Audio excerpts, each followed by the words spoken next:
guys. Welcome to my channel. If you're new to my channel, make sure you hit that subscribe button and thumbs up. If you're a returning subscriber, welcome back. And I hope everyone had a fantastic evening. If you like what you see, go ahead and hit that subscribe button. If you don't like what you see, take a long walk, and there's other people to go watch. So, I hope everyone's doing well tonight. Yes, the Long Island serial killer was caught. There's a couple things I want to clear up first that came to my attention prior to me going live. It seems that a certain somebody is running around stating how, oh my God, Laura recorded a call with Zavgirl. That's false. I don't record my friends. She left me a voice message, and I asked her, before I even played it on that live, I asked her if she minded if I played that part.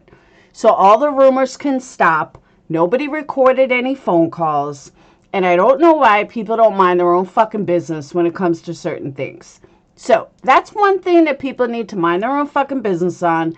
I'm not a shady bitch. I'm not some fucking someone that would record calls and then all of a sudden be sneaky behind their back. That's not me.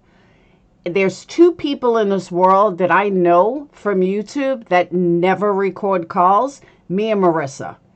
And we should, because it ends up fucking us in the long run, but we are two people that we know never fucking record calls.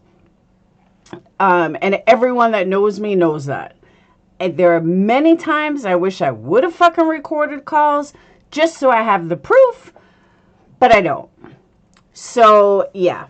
So, for everyone to know, no, I did not record any calls with Zav. Me and Zav talked a couple of times, no recording. That was a voice message that she left me. So, the rumors can stop. Secondly, real quick, Capone was blamed in this same chat of being a troll and saying some nasty stuff to Nini. No, it wasn't Capone. It was proved it wasn't Capone because the same person went into Randy and Wendy's. And Wendy knew right away, yeah, that's not Capone.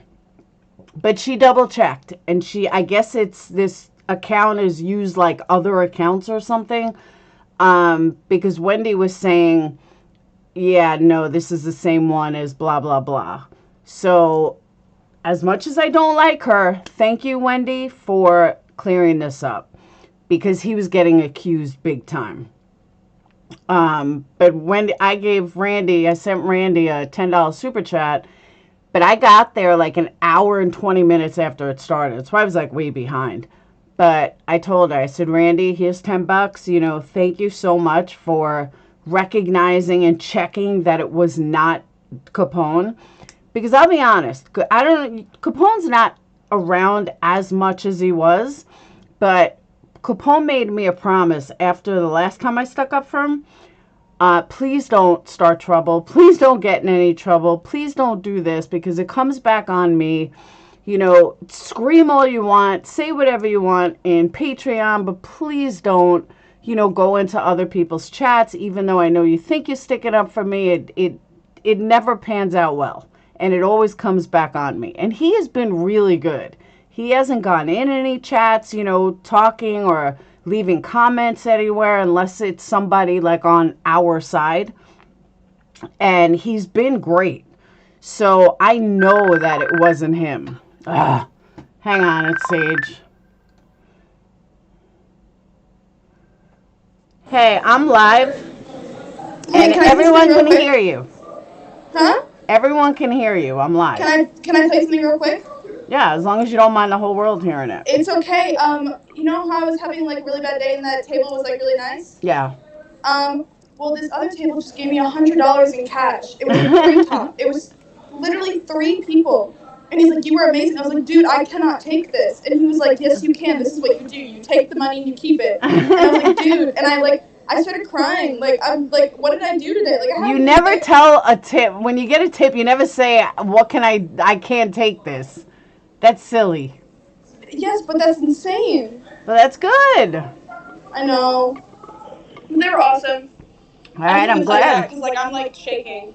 Dinner's on you tomorrow. Fine. I work tomorrow. All right, I love you. All right, love you. Bye. Bye. I'll tell you that story in a minute anyway. In a minute. But,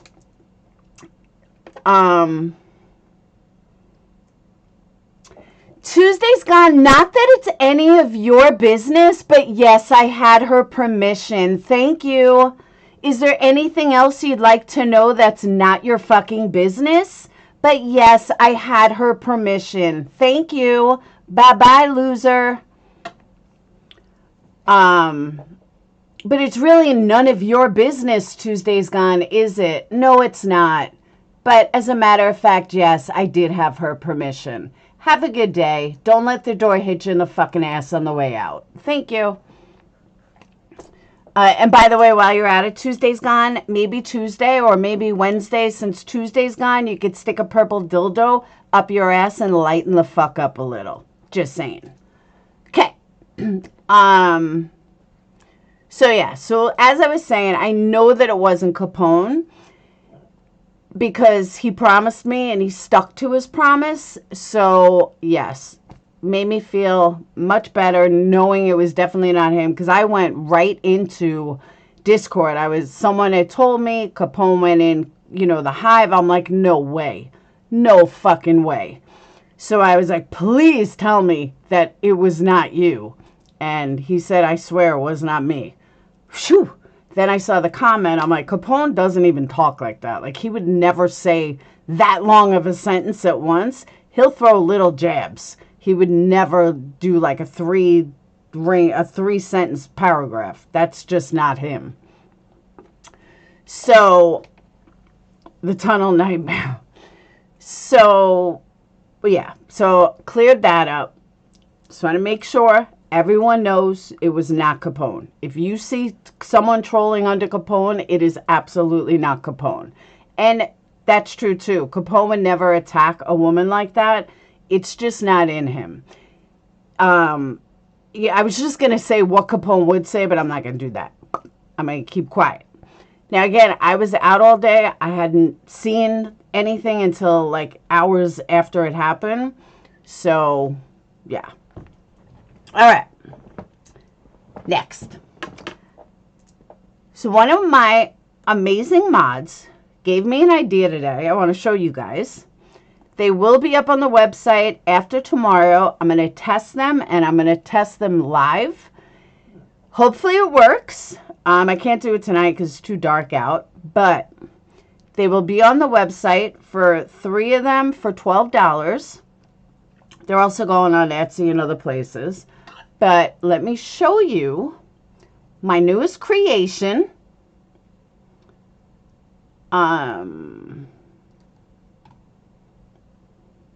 Whoop.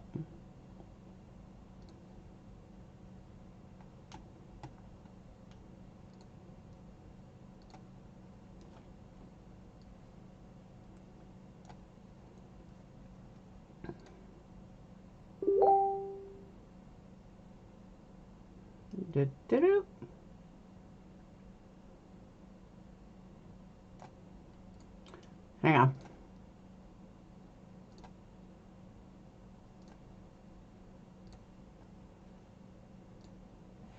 So you're probably wondering what they are. They are fire starters.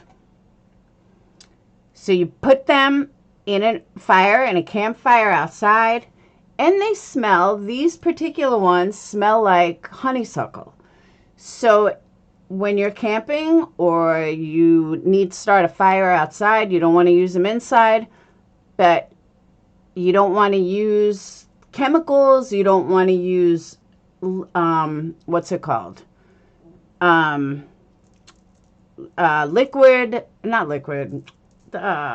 fluid, butane. You don't want to use butane. You want to use an all-natural fire starter. Ta-ta! There they are. Isn't that cool? And I'm going to test them tomorrow. Hopefully they work. Exactly, Crystal. You bring Laura an idea, she makes it happen in 6 hours. And it was funny, too, because I was looking for pine, and I could not find pine. So I said Dayton. So I looked up to make sure there was, like, pine available in Alabama, like where we live. So me and Dayton went to the woods, and we got some pine, and we got a whole bunch of stuff. So, yeah. So that's real pine, by the way. And there's cinnamon sticks in it. There's basil. There's some dried flowers, real flowers. Dried flowers. That's pine, because pine burns. And then it's honeysuckle, coconut wax, and some dried flowers on it. Oh, and a cinnamon stick. And there's some, I put some wood sticks in there as well. They are 100% pure wood. They're actually wicks. So, yeah.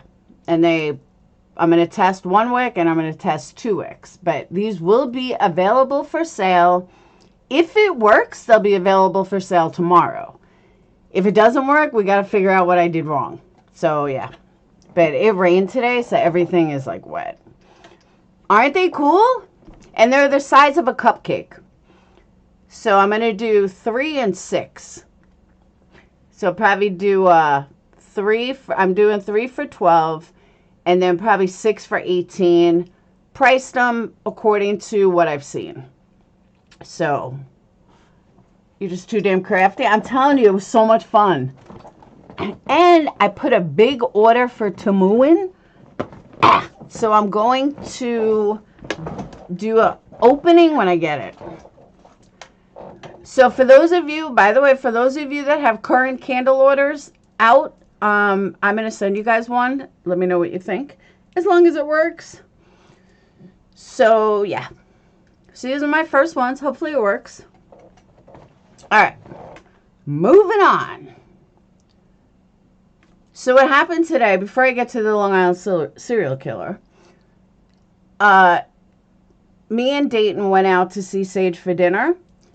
And we get there and she's like, sit at my table. She was telling me, I'm not really making any money. It's dead here, blah, blah, blah. So I said, okay. So she has a table, like she works at a high-end restaurant. She has a table that's 7 people. 7 people, I do take custom orders. 7 people is an automatic guarantee of like a $60 tip. So about 15 minutes into it, she's like, I don't know if they're going to stay. They stayed for 45 minutes and then decided it was too expensive and they were leaving. So she lost out on like 3 tables. I told her, I said, honey, it's karma. It will come back to you. You'll make it up. I promise. So she's like, I don't know. She's like, this sucks. Now my whole night sucks, blah, blah, blah. 5 minutes after we leave, she calls me. She got a table of 9 that came in and she made $120 from them. And then, she had a regular tables. And now she just got the $100 tip in cash. So I told her, I said, I told you it would all work out. She's like, I know, but still. I said, see, you wouldn't have got that kind of money from the table that left. So, no, there's 66 thumb up. So, yeah, so she was pretty excited. Ow. Hold on, I gotta take my sock off. Ow. And I forgot to tell everyone, I won't be around Sunday night because I'm going to see Tyler. Phoenix also has surgery first thing for Monday morning. We got to be at the hospital like 5:30. He's getting all his hardware out. So, ooh, my sock was too tight. All right. Now let's get rolling. I was just thinking about something. I really was. Something just made me fucking curious. So these trolls that just came in here that are so worried if I recorded a call Now all of a sudden they're sticking up for Zev? Make up your fucking mind, people. You try to ruin the girl's life. And now you're worried about if I had her approval on a call or not? Please make it make sense. I mean, like, what a bunch of desperate morons. My God.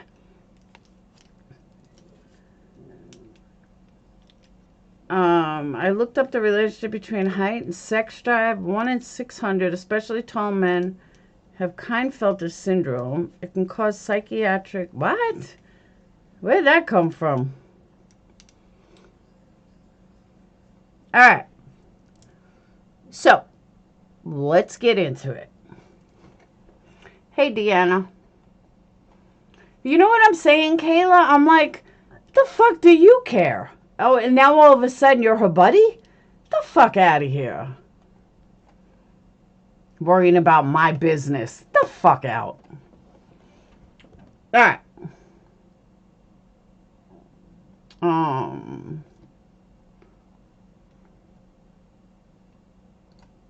right. I have not seen the press conference yet. So we are going to watch the press conference because I have not seen it. I grew up on Long Island and Queens, but I spent my high school years and after that and my middle school years in Long Island. In 1994, a girl that I danced with was murdered. She was a young girl. She was left. I still remember being at my friend's house when we found out that she was found on the side of the road completely naked. And it was heartbreaking. And for the longest time, we all thought that the pagans did it. Because back then, Long Island dance clubs were kind of run by the pagans. And she was new, she was young, she wasn't that good looking, but she had a spirit about her. But she got really involved with the wrong people. And the pagans took advantage of her. And for a long time, we all thought the pagans did it. We really did. She was found, just to be found like that was horrific. Absolutely horrific. And her, a couple of years ago, 2017, they arrested her killer. It was her and this girl, Rita, that were found on the side. We all thought, okay, they finally got the serial killer. They did not, which we learned today. Now, growing up in Suffolk County cops could be assholes. But I am actually very surprised that they finally found the Long Island serial killer. But I don't think he acted alone. Pagan was a motorcycle group. They were a motorcycle gang who pretty much ran Long Island. Hey, Alexis. They pretty much ran Long Island. Or not Long Island, Long Island strip clubs. So, I mean, they were nice as long as you were nice to them. But, you know, they took girls that they deemed easily to take advantage of, and they would take like $20 a night from them if they could get away with it. I happen to be friends with one of their daughters, so they never messed with me at all. But, you know, they would look for girls that they could take advantage of, and they did. Because they were the bouncers at the clubs, they were, you know, some of them were management of some of the clubs. They pretty much ran Long Island strip club scene. And if they didn't run it, they tried to run it. And there were a few, not all the clubs, just a few of the clubs. So she was one of the girls that they would easily take advantage of. But it was just really sad because I don't care who you are. I don't care if you're a hooker. I don't care what you do. I don't care if you're, you know, on Craigslist. Bottom line is nobody deserves to be left on the side of a major highway. I thought it was Sunrise Highway, but it was Wantagh Parkway, and she was barely even in the woods. Like, they say she was in the woods, but she was like barely in the woods. She was legit like on the side of the road. And it just horrible. And she was completely naked. She was strangled. Just nobody should have to be found on the side of the road. And it's actually because of her that every time I drive, not really drive, but as a passenger, and we're driving past woods, I always 1994, I always wonder if somebody is dead. Like, am I going to see somebody dead on the side of the road? It's always been my thought since then. But yeah, so she died January 30th of 1994. Her name is Colleen. I thought it was McNamara, but it's actually McNamee. Colleen McNamee. And she was 20 years old. I mean, she was young. She had a whole life ahead of her. Sad. Just sad. I know, right, Tony? Yeah, I thought it was Sunrise, but I read before it was Wantagh. Now, the other girl, Rita, I don't know who she was. But John something was arrested for that in 2017. But according to what I read, they really did not connect him to the New York serial killer. I don't know why, but they never did. So they find this guy who's an architect in New York City, living in Massapequa Park. For those of you not familiar with Long Island, Massapequa Park is typical lower to middle class. I don't even know what the classes are anymore in Long Island because everything is so astronomically high. But in general, I would say possibly middle class. So this guy is an architect working in New York City. Guarantee he makes minimum $150,000 a year, if I had to guess. Minimum. He was a father. He was a husband. He has 2 kids. The question is, why? Why did you kill all these women? Then you find out that not only did he kill them. Oh, it's middle to upper now? Okay. Because Massapequa Park was never like upper middle class. It was always like lower to middle from what I remember. I mean, my uncle was telling me their house in Queens is like in excess of $1 million now. It's crazy. Yeah, Massapequa was South Shore. I was always on the North Shore. We were North Shore snobs. His house is crap. Why is he a psychopath? It's crazy though. It actually turned out that he called the victims' families, and they found out that his wife's hair was found at the scene on one of the victims. That's how they know. Yeah, he graduated with Alec Baldwin, and Alec Baldwin like used to hang out with him and stuff. It's fucking crazy. It was lower to middle. That's what I'm saying. Yeah, Gooba's mommy. I read that. I was like, wow. Just wow. So, his name's Rex Heuermann. And honestly, he was your normal, everyday dad. Did he stop killing? I don't know. I thought the Long Island serial killer went back 20 years. I didn't realize it was 10 years. 10 years, I wasn't even living on Long Island anymore. Oh, it was Billy Baldwin. I wasn't even living on Long Island anymore. But the case has shook Long Island because the guy was never caught. He was just never caught. But it's sad that he was just your guy next door taking probably Long Island Railroad every day. You know, it goes back to you don't know who the fuck you're sitting next to. This guy, you're sitting on a train with him, just a normal everyday guy. Did he stop killing after these 10 women, 4 women, whatever? I don't know. Maybe there's other women. Maybe he found another spot somewhere else. You never know. I'm sure he killed before and after too. But they're charging him with 3 of the murders. They linked him. They've been looking at him for a while though. How, I don't know. I don't know how they found him originally, like what made him a suspect. But it turns out that he threw away pizza in a trash can, and that's actually how he got busted. The FBI were surveilling him. They found him.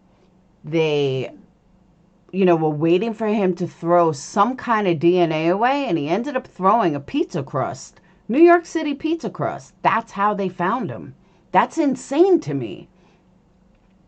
It's scary, though, that he's almost 60. By the time he dies, he's really only going to spend 30, 40 years in jail. New York has no death penalty, so he's not going to get a death penalty in a state that doesn't have it. So the most he's going to get is life in prison, or the worst he's going to get is life in prison.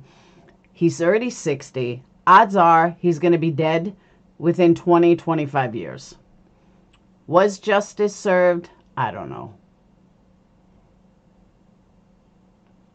He's crying, claiming that he didn't do it, that he's innocent. Okay, well, maybe your wife did it then. Which is another thing I don't understand. How did they know the wife's not involved? It was the wife's hair that was found next to the body. So how did they know that it wasn't her? And I'm not saying the wife was involved, but you never know. You just never know. I was watching a 48 Hours today that 2 innocent, looking engineering students at Virginia Tech brutally murdered a 13-year-old for no reason. And a guy and a girl were involved. You just never know. Scorpio, I was thinking the same thing. See why you always eat your crust? She was out of town, but how do we know? Okay, there's the fake Capone. Nice try.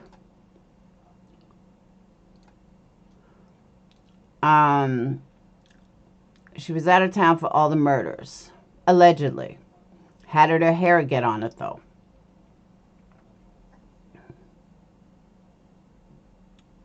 Exactly, Capone. Some of the families thought multiple people. I do. I think that he did not act alone. It could have come off his shirt, but it still makes me wonder. He had burner phones. He had everything. It's scary. Yeah, my hair's all over the place too, but still. All right. So, like I said, I have not seen the press conference yet, so I am going to put it on. I heard some of it in Stoner's chat. Did you get us the channel? What? Oh, for this? Hold on. Yeah, they changed their thing.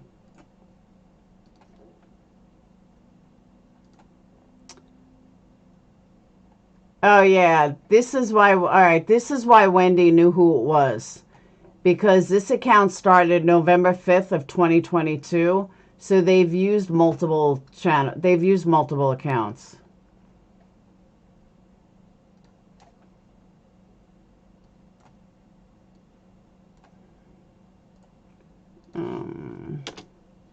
There you go.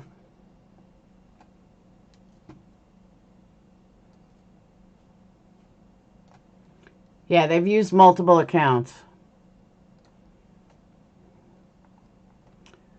He explains, oh, okay.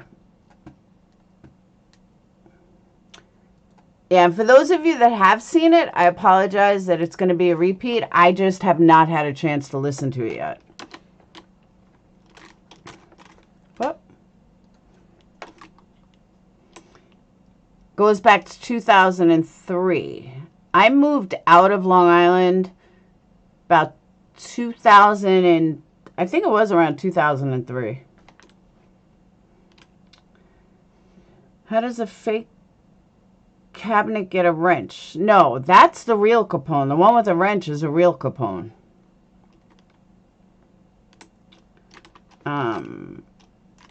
No, Stoner had a pretty good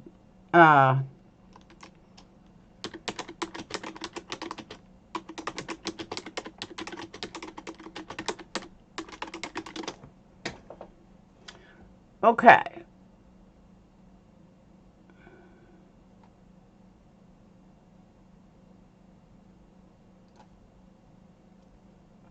Taxes. I think this is it. From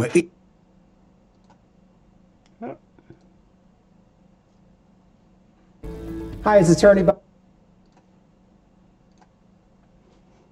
All right.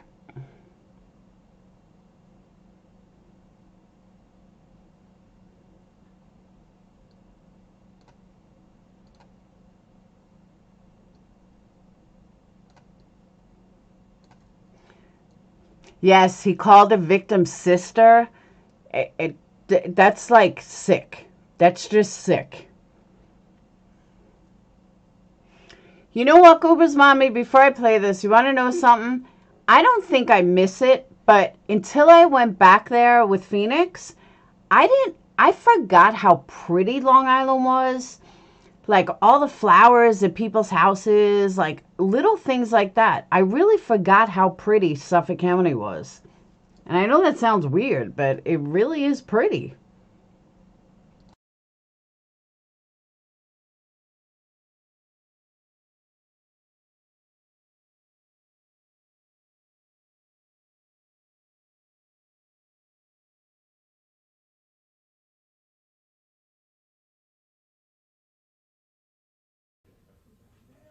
The investigation of Maureen Brainerd Barnes is ongoing. These young women went missing between July of 2007 and September of 2010. They were found in December of 2010 by the Suffolk County Police Department, and then there was nothing, absolutely nothing. For the next 13 years, their cases went unsolved until today. When I took office in January of 2022, I made Gilgo a priority. I made Gilgo a priority before I took office. I met with the victims' families, some of whom I'm proud to have standing with us today, and I told them that we were going to handle this case differently. We were going to do it differently, and that when I showed up, you weren't going to see me calling the media and being on Gilgo Beach with a giant magnifying lens looking for clues 12 years after the case. What I was going to do was I was going to work with my task force. We were going to form a task force. We were going to work with the Suffolk County Police Department. We were going to work with the Suffolk County Sheriff's Office. We were going to work with the New York State Police. We were going to work with our FBI.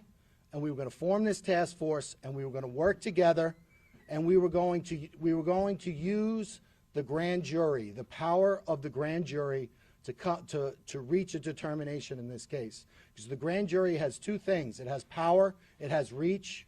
You could obtain documents, you could interview witnesses. But the other thing that the grand jury has, no one knows what you do when you operate a grand jury proceeding. And we knew that when we were investigating this case and when we dealt with the media or whatever it was we were doing, we were playing before a party of one, because we knew the person responsible for these murders would be looking at us. So we were very careful how we handled the investigation. We maintained. I have the volume maxed all around. I can't make it any louder. The integrity of the investigation. Most importantly of all, we maintain the secrecy of that investigation, and I think that's paid dividends as we've seen today. Now, I think that when we had the task force, the first thing we did, got together with Suffolk County Police Commissioner Rodney Harrison. We formed the task force. Our first meeting was February 1st of 2022. And what we did, what all of the agencies here, we made the commitment. We were going to take our talented, our most talented investigators. So in the district attorney's office, we took ADAs, myself included. We took analysts, we took detective investigators, and they worked on a daily basis with other talented investigators from all of the agencies here. We started that in February 1st in 2022. 6 weeks later, on March 14th, 2022, the name Rex Heuermann was first mentioned as a suspect in the Gilgo case. A New York State investigator was able to identify him in a database, and from that point on, we used the power of the grand jury, over 300 subpoenas and search warrants looking into this individual's background to bring us to this day. So I'm proud. I know that this case is over, but I'm proud of what we've accomplished up to this point. I know we have more to accomplish, but I'm also thankful for the partnership of the task force, because certainly without the participation of the task force, we wouldn't be standing here. Before I thank some folks and turn it over to our partners, I just want to talk a little bit about the evidence in the case. I know a lot of people know about the case. As I indicated, the victims went missing between July of 2010 and July of 2007 and September of 2010. In December of 2010, their bodies were recovered. They were buried in a similar fashion, in a similar location, in a similar way. All the women were petite. They all did the same thing for a living. They all advertised the same way, and there were similarities with regard to the crime scenes. All the women were bound at the head, at the midsection, or at the chest, and later at the legs. The other thing I think that that's been talked about in the media was they were bound by burlap. That has taken a life of its own in the media, and the burlap has been described or thought to be the burlap that's used at a nursery for. That's not the burlap that was used in this case. The burlap was camouflage burlap used for duck blinds of hunting. Obviously it was used to purposely hide the bodies. One thing that became immediately apparent was at the time of each of the murders, the murderer, the defendant Heuermann, he got a cell phone and a burner phone, which is prepaid and anonymous. And for each of the murders, he got an individual burner phone, and he used that to communicate with the victims. Then shortly after the death of the victims, he then would get rid of the burner phone. Right away in December of 2012, FBI, CAST analysts, special agents with the CAST unit of the FBI, they immediately began looking at that cell site data. They compared the victims' phones with the burner phones, and they immediately honed in on some similarities, specifically in the Massapequa Park area. And they looked at an area of a confluence of 4 cell towers, and they realized that this had significance because the perpetrator of these crimes was probably located within this area at or around the times of the murder. And that was mapped out. That was called the box, and it was an area in Massapequa Park. The FBI also managed to do that for an area in Midtown Manhattan. And so that was an investigative lead. The other investigative lead at the time was, even though there was a significant amount of time that elapsed with regard to before the victims were recovered, there was some significant evidence recovered. Specifically, there was a hair recovered from Maureen Brainerd Barnes from a belt buckle that was around her legs. With regard to Megan Waterman, there were 3 hairs recovered from her, one from around her head area, one from around her leg area in the burlap, and then there was one caught in between the tape. And that was recovered. Amber Costello also had a significant hair that was recovered during the time of the recovery. But again, the crime scene, because it was out there for so long and because it was exposed to the elements, those hairs were degraded, so you couldn't use traditional DNA analysis on it. You would have to wait and use mitochondrial DNA. And back in 2010, the technology wasn't there for mitochondrial DNA. So the investigation proceeded, but also technology proceeded as well. And then in January and February of 2022, we formed the task force. We began working collectively. And then a mere 6 weeks later, on March 14th, 2022, Rex Heuermann was identified for the first time. And the manner in which that was done was the New York State investigator looked at a database. Amber Costello, the day before her disappearance on September 1st, 2010, she met with an individual for the purposes of having him pay her. My question is, though, they had a task force before 2022 because they put out that website and the belt buckle. That was like in 2020. So I don't know what happened to that or why they even started that. Money for her services, but she involved herself in a ruse where once the individual gave her money, and other individuals came into the house, pretended to be significant others, confronted the individual with the purpose of making that individual uncomfortable, having him leave without retrieving his money, and that's exactly what happened. So that individual was identified as a person who was between 6'4" and 6'6", a large man, thickly built, not necessarily overly muscular, but just a naturally big person with glasses, white, and dark hair. Also of significance was that the fact that he was driving a dark-colored black first-generation Chevrolet Avalanche with a very unique feature that was between it's a pickup truck, so it was between the cab and the bed, and that was identified. Again, that was back in 2010, but it wasn't until March of 2022 that database was searched by the task force, and this individual was identified. That individual was Rex Heuermann, the defendant. And right away there were some commonalities that came right to the fore. Rex Heuermann, 6'4", largely a large person, not necessarily muscular, but a very physically large person. He has glasses. He has the dark hair, and also of particular note, he owned at the time that first generation Chevy Avalanche. But there was more.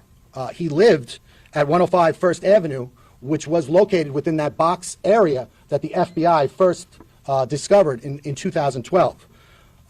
But there was more. Also, he worked at the time at an architect, he owned his own architectural firm at an address at 19 West 36th Street in Midtown Manhattan, and that was also the area of interest that was identified by the FBI in 2012.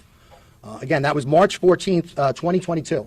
And from that point on, our partners and my office, we used the grand jury to continue to investigate, and we executed over 300 subpoenas, search warrants pertaining to this individual to find out more information. One of the things that we did is we followed him because we wanted to get an abandonment sample of his DNA, which we were able to do. We also got DNA samples, abandonment samples from his family. And then we went back and we got mitochondrial DNA testing. And with regard to, there's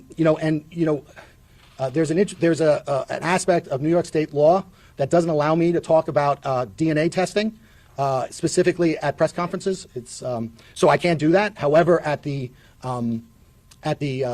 arraignment, and also when we filed our bail letter, we talked about the significance of that evidence. So if anyone needs to see that, but suffice to say, that evidence was significant, especially with regard to the other evidence that we had developed. But there was another interesting aspect. We looked at the Heuermann family travel records, and we learned that during the murders of the last three women, Bartholomew, Waterman, and Costello, that during the commission of those murders, the defendant's wife and children were out of New York State, and he was alone in the tri-state area.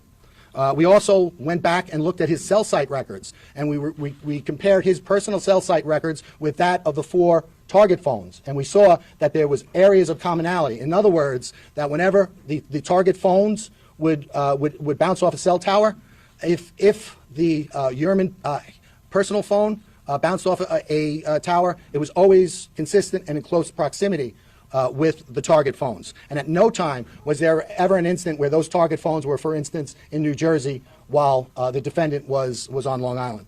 So that was completely consistent. The other thing that we looked at was... Granted, they released those a long time ago. I played them on here. I think it was like a year or two ago they played it. They released it.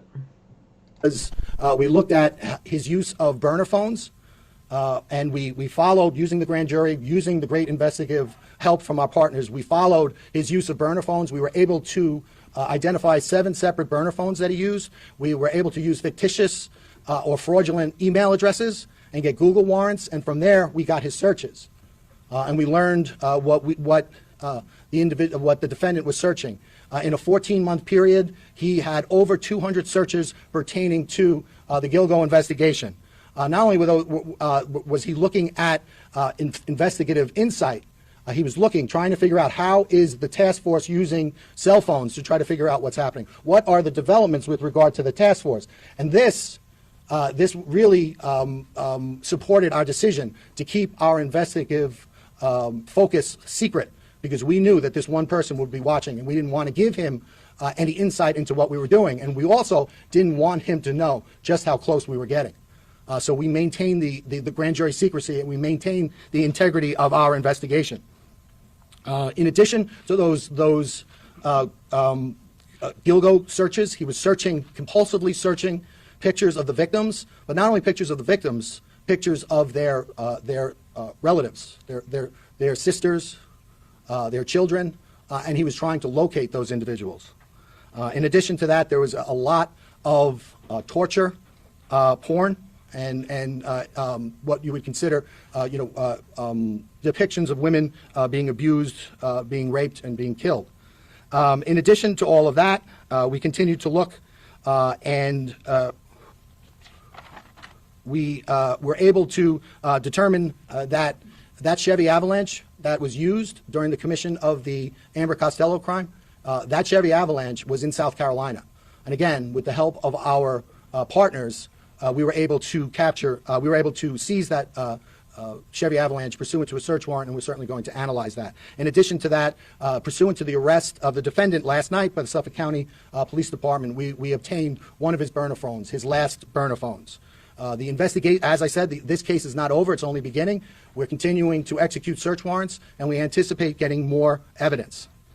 Before I turn it over to my partners, I want to thank a lot of people in the room. First and foremost, I want to thank the victims in this case. You know, it's always inspiring as a prosecutor when you get to meet the victims, and while sometimes our defendants could embody the very worst of humanity, it seems that invariably our victims embody the very best of what it means to be human. And in this case, it was no different. I've gotten to know the families, and I'm inspired by them, and I'm impressed by their patience and by their dogged persistence in not only supporting their lost sisters or mother or daughter, but also really really standing for victims everywhere. So I want to thank them all so much, and I want to let them know that we're going to continue to work this case. The next thing I want to do, I want to thank our partners. I want to thank Suffolk County Police Commissioner Rodney Harrison.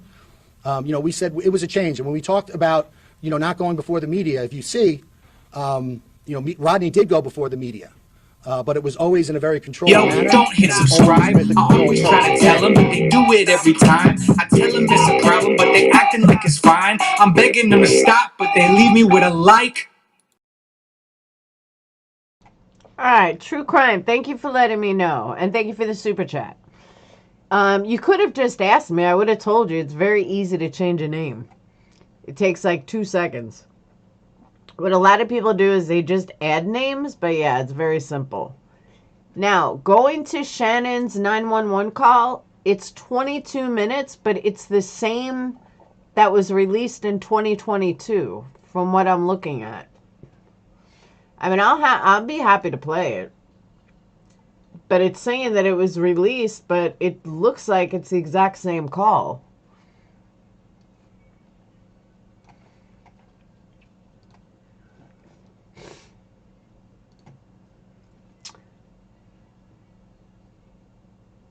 Oh, it's okay. Thank you. I thought I fixed it. Thank you, True Crime. All right.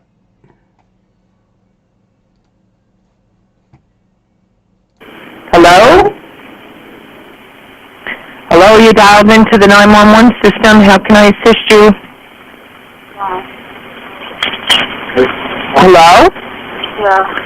Do you need the police? Yo, don't hit subscribe. I Where? always try to tell them, but they do it every time. I tell them it's a problem, but they acting like it's fine. I'm begging them to stop, but they leave me with a like.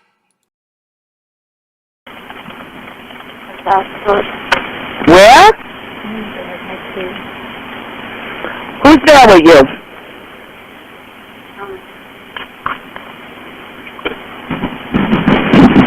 Hello? I also want to point out, for those that think I'm not sensitive and that I have no empathy, did you hear the way the 911 operator said that? Who's there with you? That's how we talk. So all these people that tell me I don't have empathy and blah, blah, blah, just listen to the way the 911 call operator is. That's how we are from New York. If you don't like it, then don't like New Yorkers. But yeah, that's just how we are. What's going on? Well, there's somebody after me. What? Somebody after me. Somebody is harassing you? After me. Who? Can you trace where I am? Let me talk to him. Can you trace where I am? Let me talk to him. I'm by the Jones Beach. You're at Jones Beach? By the Jones Beach. All right, let me connect you to state police. Stay on the line.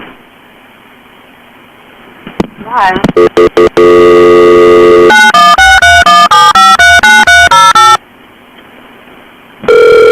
You gotta talk louder to them. Why? Why? State police, triple fry. State police. Yeah, there's somebody after me. I'm sorry? There's somebody after me. Where are you? There's somebody after me. Okay, where are you? There's somebody after Okay, for those of you that are a little confused, let me... Oh, now it's too loud? I don't want to hear you guys complain. Jones Beach is on Long Island. It's not far from Massapequa. So, yeah, she's not being rude. It's Long Island. But this girl was a prostitute from New Jersey. I think she was from Jersey, Greta, right? She ended up at this doctor's house.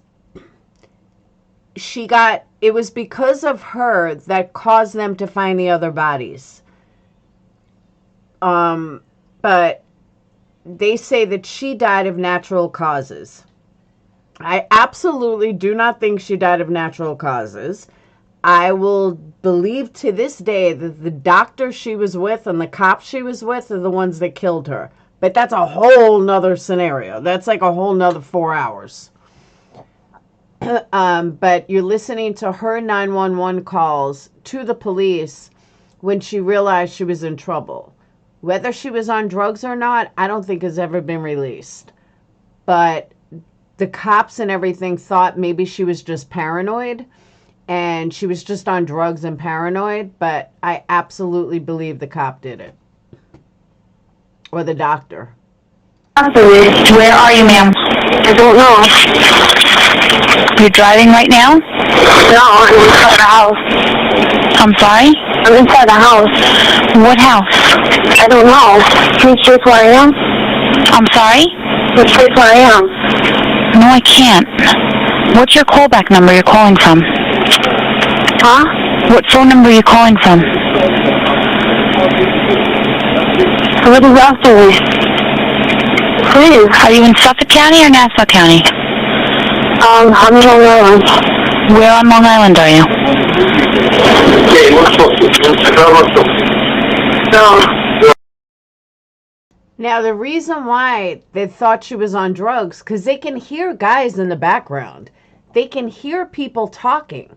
So the cops and the 911 are like, if she was being followed or something, she wouldn't be able to talk with these guys in the background. So they just thought she was like on drugs or something. No.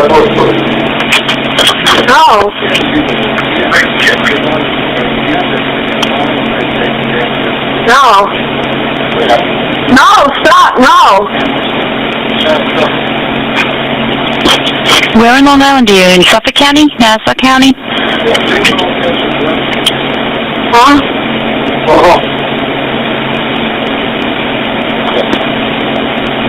Why?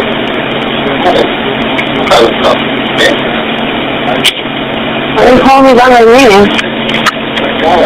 Why? County, you on the line? Stop! Please.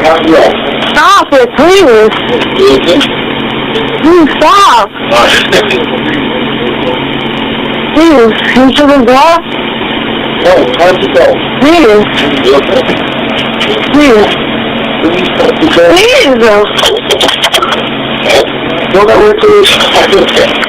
Come on, let's go. Come on, roll that side. Come on, roll that side. Come on, all of us. Come on, roll that side. Come on. No, please. Come on. Please, come on. Please.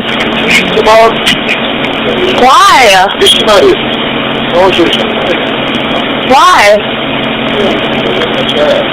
County, are you on the line?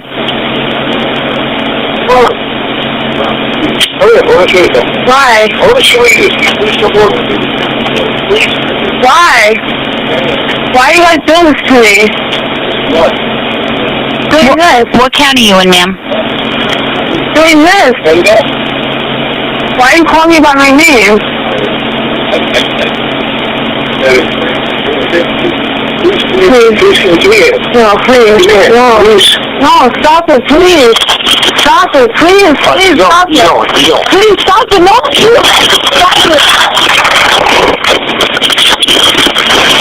Please stop it. No. Let me fix that. Please stop it. No, please stop it, please.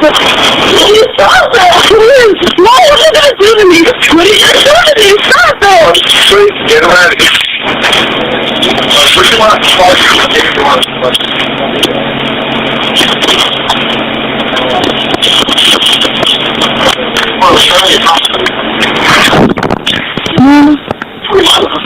I'm going to say, you leave off. I'm upstairs. Okay? Please. Wait,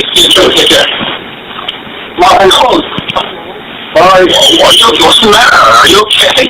What are you going to do? What are you going to do to me?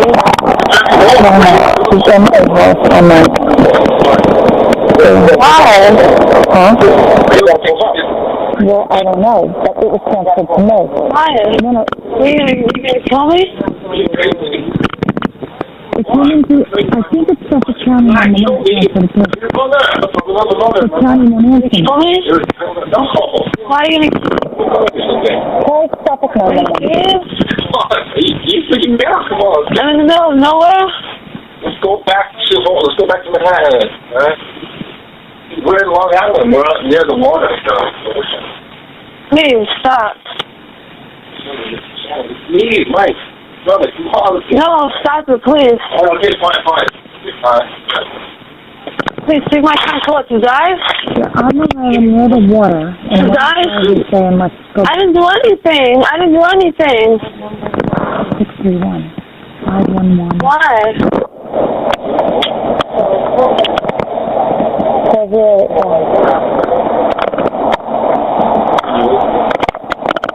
Mike, you close that? Some kind of mic thing. Mike, why?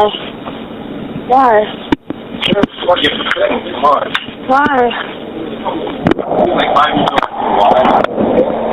Why, Mike? For fun? For me? I'm never going to enjoy it again. Why? never do. I never did. So there's another one with with what's it called? With subtitles? Because I never saw one with subtitles. If there's one with subtitles, I'd rather play that. Let me look real quick. She's talking to this doctor. I'll play you the video. I mean, I'm sorry. This guy is so fucking guilty. It's ridiculous. This doctor is so guilty. Hold on.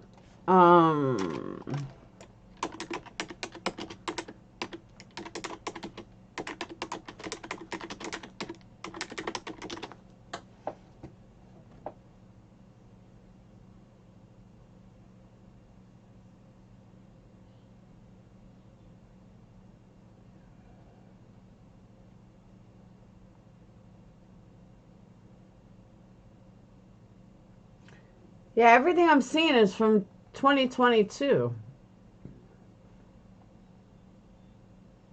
So if someone has a link to the subtitles, that would be great.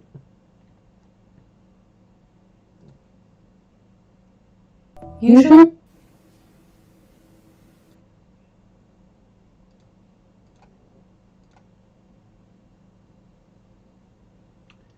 Yeah, the only one I'm seeing is from last year. It's got subtitles, though.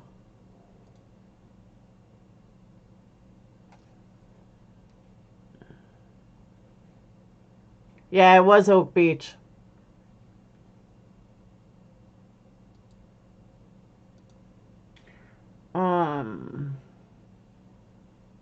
She was young.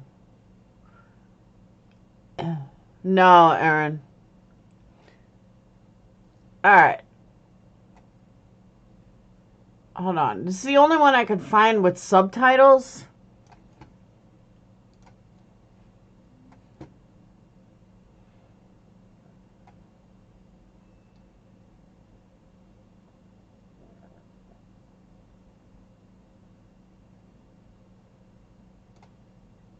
Does leave the house and runs to Gus Coletti's house, located in 17 The Fairway, which causes him to call 911 at 5:22 a.m.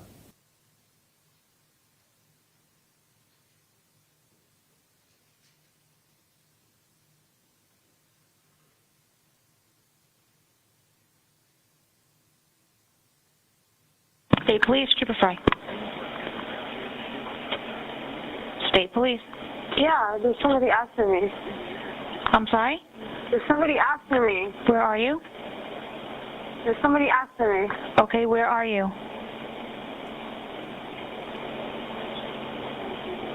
There's somebody after me. Where are you, ma'am? I don't know. You're driving right now? No, I'm inside the house. I'm sorry? I'm inside the house. What house? I don't know. Can you trace where I am? I'm sorry? Can you trace where I am? No, I can't. What's your callback number you're calling from? Huh? What phone number are you calling from? Somebody's after me. Please. Are you in Suffolk County or Nassau County? I'm in Long Island. Where on Long Island are you? No. No. No. No, stop, no. Where in Long Island are you? In Suffolk County? Nassau County? Huh?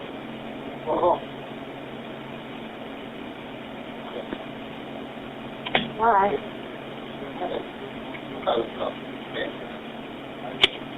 Why you call me by my name? Why? County, you on the line? Stop. Please. Stop it, please.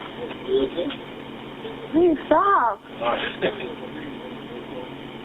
Please. Can you shut the door? No, time to go. Please. Please. Please. Go that way, please. Come on, let's go. Come on, roll that side. Come on, go outside. Come on, all of us. Come on, roll that side. Come on. No, please. Come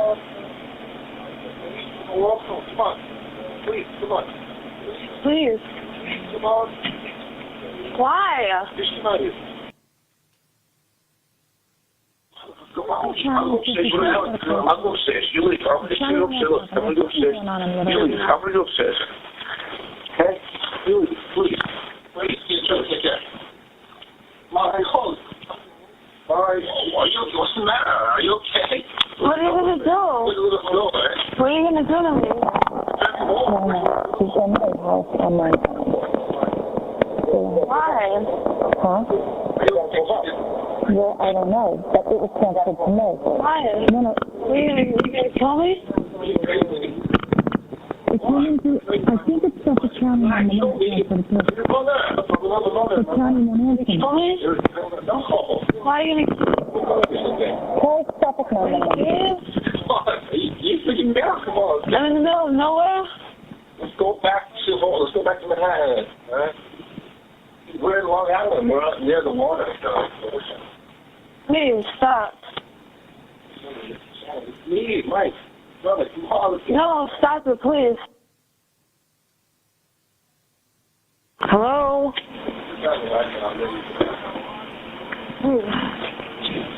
Hello? Please. What's the problem? What's the matter? What happened? Hello? Please, get me out of here, Lee.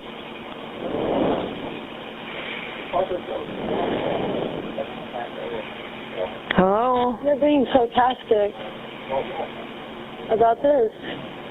You were part of this all along. I just met him just now. Shannon then ran from Brewer's house at 8 the fairway to Gus Coletti's house at 17 the fairway, a distance of 0.2 of a mile. Shannon.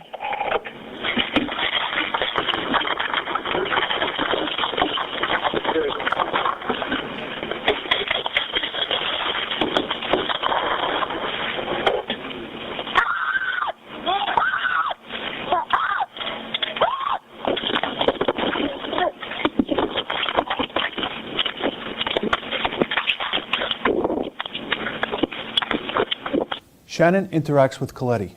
He invites her inside his home. Shannon.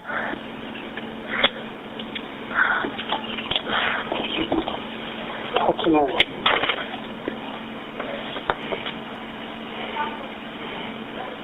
No.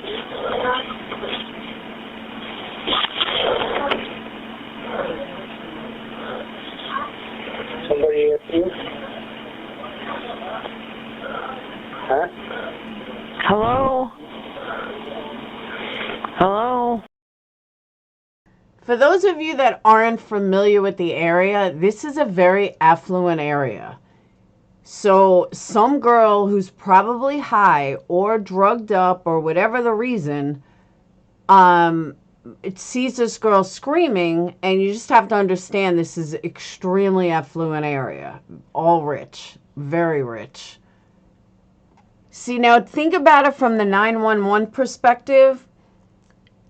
They think this girl's just high. They hear two guys in the background, so they know she's not being killed. They can trace the house and find out that the guy's a doctor who owns the home. There's just, I mean, I don't hate 911 for this because I put myself in their shoes. I get it. They could have hung up the call and they didn't. They've stayed with her the whole time.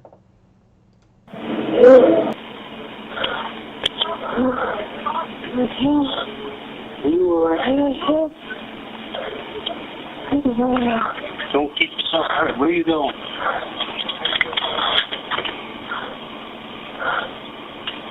Wait a minute. Where are you going? Where are you going? She then runs from Coletti's home, prompting Coletti to call 911. After Coletti's call, Shannon then runs another 0.2 of a mile to another home at 43 the Bayou, prompting a third 911 call made at 5:30 a.m. by Barbara Brennan. Suffolk Police 873 with location of emergency. Yes, I live at Oak Beach in the association. There's a young girl about 14 years old running around here screaming, and there's some guy trying to follow her. What's the address there? I'm at 17 The Fairway. All right. You have a description of the girl or the boy? Pardon me? Do you have a description of the girl or the boy? The girl is about 14 years old, got blonde hair, very small. The boy, I can't tell. He was into like a Suburban. What color? Black. Did you happen to get a plate number or any? No, I didn't. Okay, telephone number you're calling from? 4. Are they still on the fairway? They just went past the gatehouse where the entrance is. And what's the name of the complex? It's Oak Beach Association. Okay. Out at by Robert Moses. All right. We got somebody over there. I'll be watching. Oh, okay.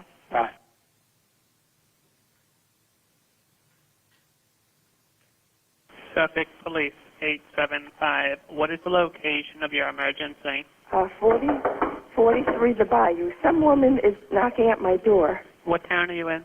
Oak Beach Association. What's the nearest corner street there? Ocean Parkway. She says she's in danger. Do you know her or no? No, I don't. I'm not letting her in. She's banging on your door now? Yes. Question. If a girl is banging at your door saying that somebody's trying to kill her, would you let her in? Think about it. Did you say what kind of danger? No. Oh. And we live in a gated community. What's your name, ma'am? Barbara Brennan. What's there a name to that community? Oak Beach Association. Oak Beach Association. And I have an elderly mother here. All right, I'll get somebody right over there, okay? Okay, thank you. You're welcome. This is drone footage and footage shot from the ground showing the marshland. It was taken at the same time of year and time of day as when Shannon went missing. These reeds can grow over 12 feet tall. They can disorient someone inside them, causing them to lose a sense of direction. One cannot tell where the highway is or where the bay is. The reeds and brush can become impenetrable in places. There's a trench running east and west through the marshland. This was created to allow mosquito control. It is believed that Shannon followed this trench. Personal belongings of hers were found just north of the trench. Shannon's remains were found north of the trench, about 158 feet south of Ocean Parkway, approximately 3/4 of a mile from where she was last seen. There has been information received during the course of this investigation that other people might be involved in this incident. They have all been investigated, and there is no reason to believe at this time that anyone else is involved in this tragic series of events. The police responded to Coletti and Brennan's 911 calls. Pack, Brewer, and Shannon were all gone. Gus Coletti provided a description of Pack's car, which was also gone. This created the possibility that Shannon had been driven out of the area, which caused a delay in the initial search for her. The police department has thoroughly investigated this case for more than a decade. The official cause of Shannon's death is undetermined. This official classification means there is insufficient or no evidence to determine or even to exclude an actual cause of death. The Gilbert family has hired a private pathologist to conduct an autopsy. His determination is there is insufficient information to determine a definite cause of death, but the autopsy findings are consistent with homicidal strangulation. That pathologist's report will be made available. This case, including the 911 call, and all of the other cases commonly referred to as Gilgo, in their entirety, were made available to the Behavioral Analysis Unit, or BAU, of the FBI. As part of BAU's review of the case, they retained the services of a psychiatrist to review Shannon's words and actions on the 911 tape, and also to review the facts of the case. BAU's opinion, based on their review of Shannon's case, the scene, the 911 calls, and a psychiatrist review, is that Shannon Gilbert's death is not consistent with Shannon being the victim of violence or of a violent offender. Significant differences between Shannon's death and the circumstances surrounding the other victims' deaths were also highlighted by BAU. The Suffolk County Police Department is open to evaluate any evidence to be able to help us and all involved determine a definite cause of death. However, based on the evidence, the facts, and the totality of the circumstances, the prevailing opinion is that Shannon's death, while tragic, was not a murder and is most likely an accident. While we are of the opinion that this was an unfortunate accident, we remain open to evaluate any information that the public may have. Anyone with information is asked to call Crime Stoppers. Hello? Hello? Hello, you dialed into the 911 system. How can I assist you? Hello? Yeah. Do you need the police? Yeah. Where? Where? Who's there with you?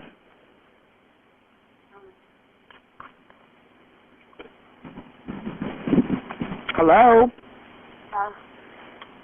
What's going on? Well, there's somebody after me. What? Somebody after me.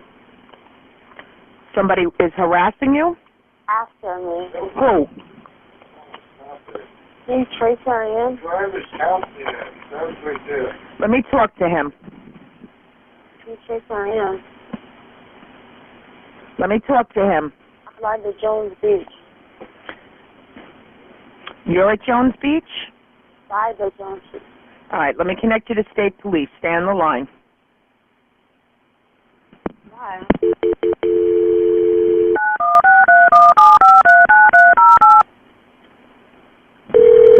You got to talk louder to them. Why? Why? State Police, Trooper Fry. State Police. Yeah, there's somebody after me. I'm sorry? There's somebody after me. Where are you? There's somebody after me. Okay, where are you?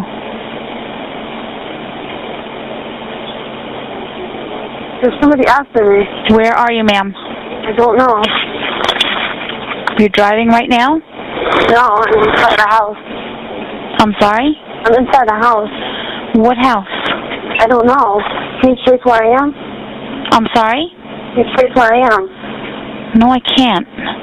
What's your callback number you're calling from? Huh? What phone number are you calling from? Somebody's after me. Please. Are you in Suffolk County or Nassau County? I'm in Long Island. Where on Long Island are you? No. No.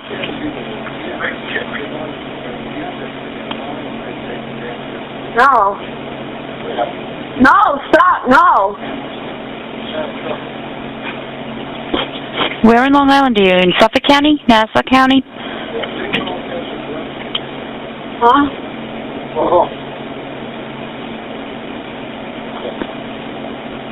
Why?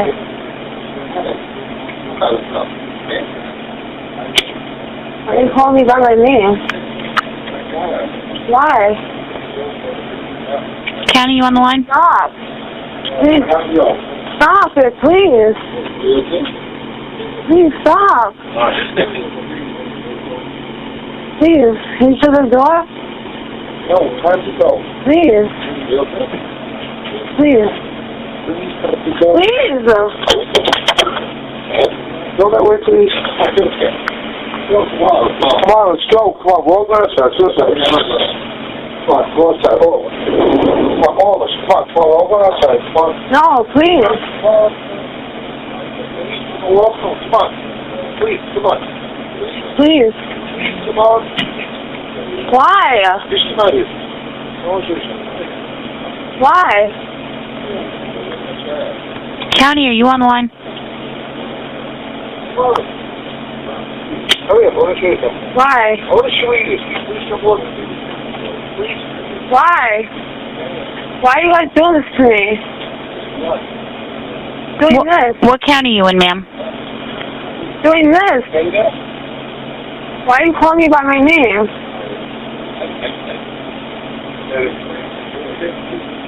Please. Please, come here. No, please. Come here. No. Please. No, stop it, please. Stop it, please. Please, stop it. No. Please, stop it. No, stop it. Please, stop it. No. Let me fix that. Please stop it. No, please stop it, please. Please stop it, please. No, what are you going to do to me? What are you going to do to me? Stop it. Please, get him out of here. What do you want to call you?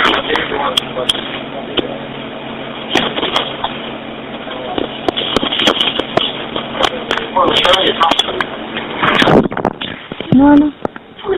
I'll go upstairs. You leave. I'm going to go. See, one of the questions, though, is that nobody ever found out the answer to because the doctor and the cop, they never really gave an answer. But they were asking her to leave. They were obviously done, or she was too high to deal with, whatever. Was she being paranoid, or were they really fucking with her? That we don't know. The cops in the investigation seem to believe that it was all on her and she was just being paranoid. Who says? Hey, please, get care. My host. What's the matter? Are you okay? Now, the cops said, the dispatcher said that they can't find out where she is. So it was either a burner phone or something, but I don't know why they couldn't. What are you going to do? What are you going to do to me?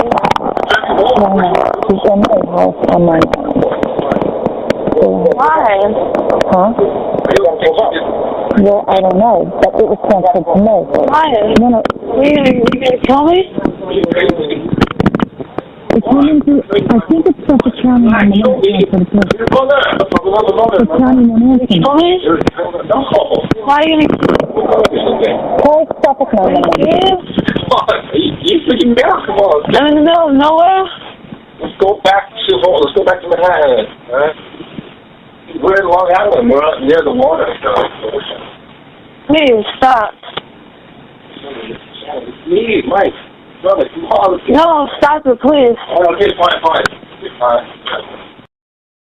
See, my only argument to that, though, is why didn't one of the guys grab the phone and tell the cops where they were? If the guys were so innocent and, they just wanted her to leave, why not grab the phone? They knew she was on the phone. Grab the phone, tell the cops where they are, and, the cops will come and deal with her. That's the one part of this I did not understand. And I've never understood it since these were released. The guys knew she was on the phone. They can hear her. So why not just call the police themselves and say, get this girl out of here? Easy breezy. I don't know why they didn't if they were innocent. Did you see my son call to dive? Yeah, I'm around near the water. To dive? I didn't do anything. 631. 511. Why?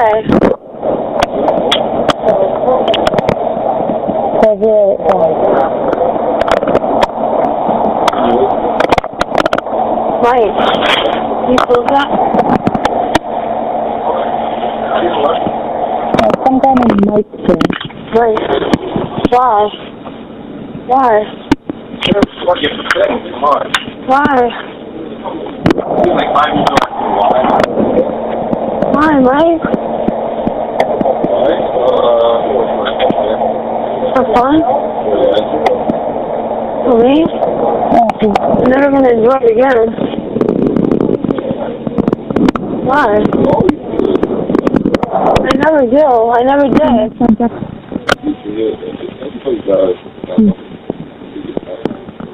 Mike, please. Mike, please. Please. Please.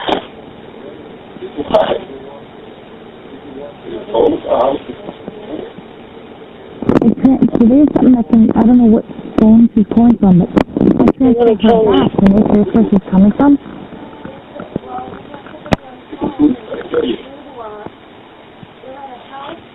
She needs help. You're like, I'm going to find my way home. There's somebody in the house with the female. The female was the initial caller.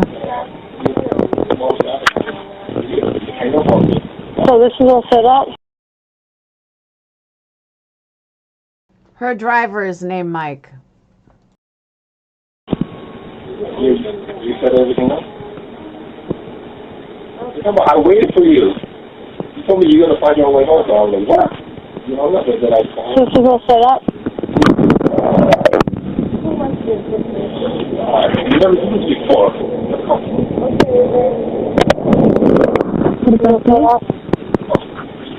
Well, you're joking with me, right? Why? I don't know. Why are you doing that? Alright, I'll say I was lying. I was lying. We did? Why? It is a 631 number. Why?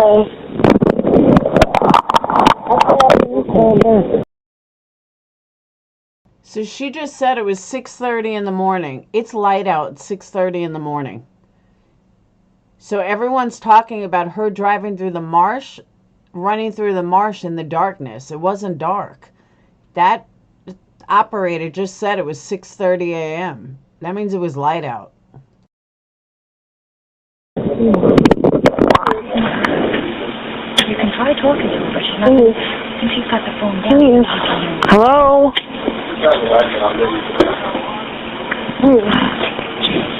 Hello? Please. What's the matter? What happened? Hello? Please, get me out of here, Lee.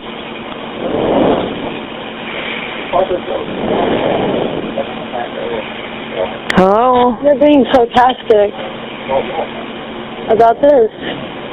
You were part of this all along. I just met him just now.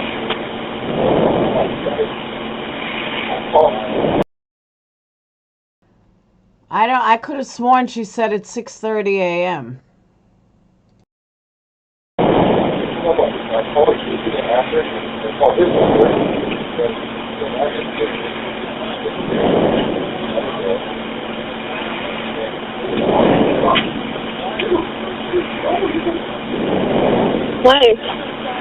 Mike, please. I'm begging you now. I just want to go home.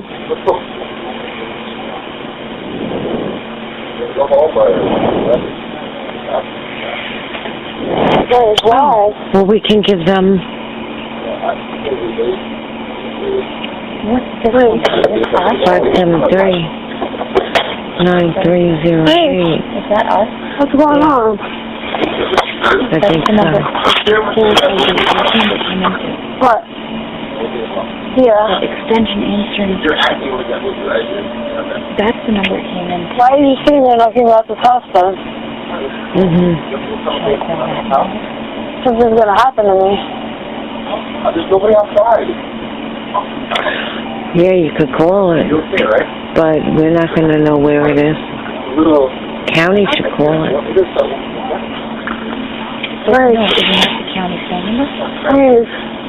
Every time county number transfers something over. Okay. 511 thing. Get out of here. What's in the phone? Oh, it does? Hot Suffolk? It's got to be Suffolk, right? Hello? Stop it. Stop it, Mike. Hello, where are you? Huh? Where are you? What's going on there? What's your name? Where's the bathroom? What's your name? Shannon Gilbert. What's your name? Shannon Gilbert. Where are you? I'm by, I'm in Long Island. And Mike's there. And what's wrong? Huh? What happened? These people are plotting to kill me. Where are you? What's your address? What's your address?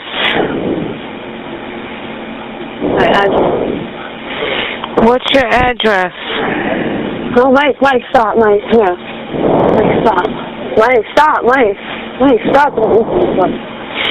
Where are you? Mike, stop it.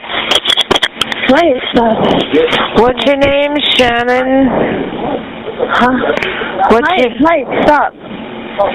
Come here. Where are you? What's your address? Hello? You want to be in front of police? Yeah, hold on, and then I know you can only shoot. The address. What are we going to tell them? Tell them something. Mike, stop it. You guys are planning something. Mike. Where are you? Mike. We're fine, then why don't we all... Are you in the house? Yeah. Mike, stop it. What town are you in? Long Island. Mike, it's... Where? Stop, Mike. Where in Long Island? Stop it, Mike. Mike, stop it.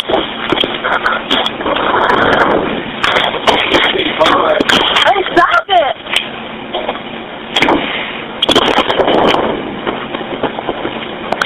Where in Long Island are you? I don't know. Hello?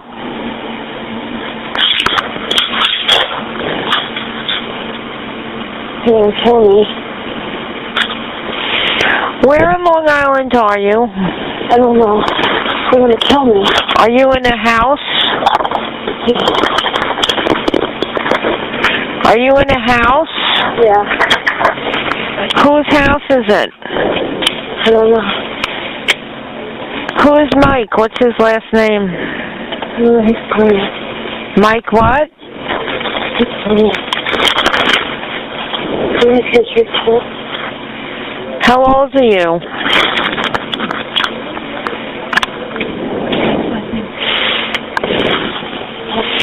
What's his last name? What's his last name?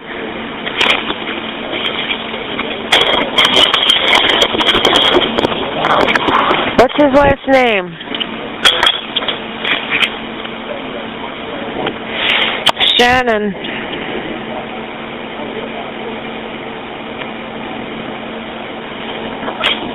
Shannon.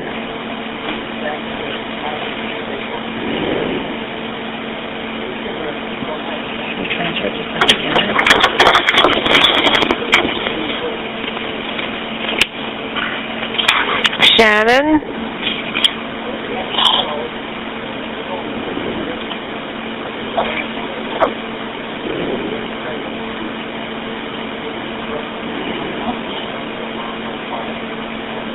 Shannon? Yeah. What town? What town are you in?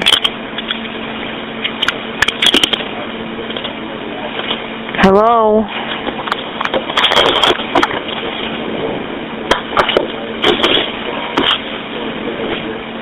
What's Mike's last name?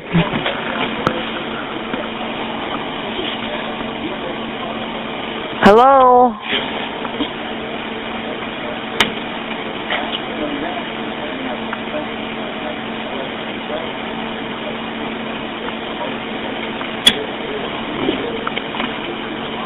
You're going to kill me, Rachel.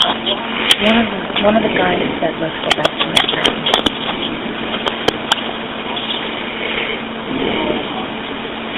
Where are you?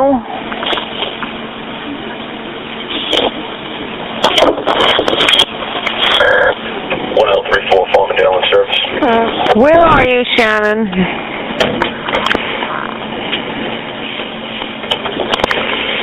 Shannon.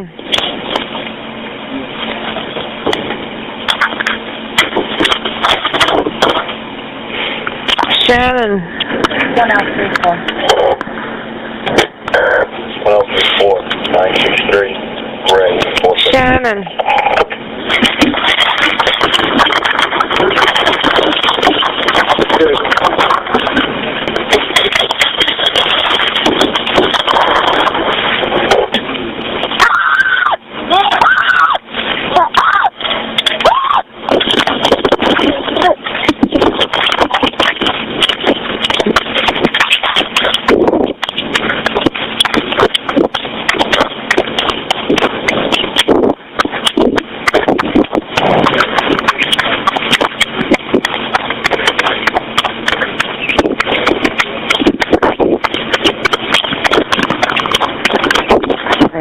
She's not talking. I want to put it to the phone.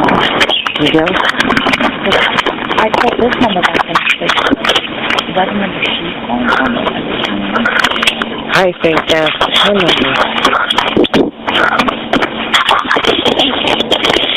9308 is one of our extensions, I think. Oh, did you call that one?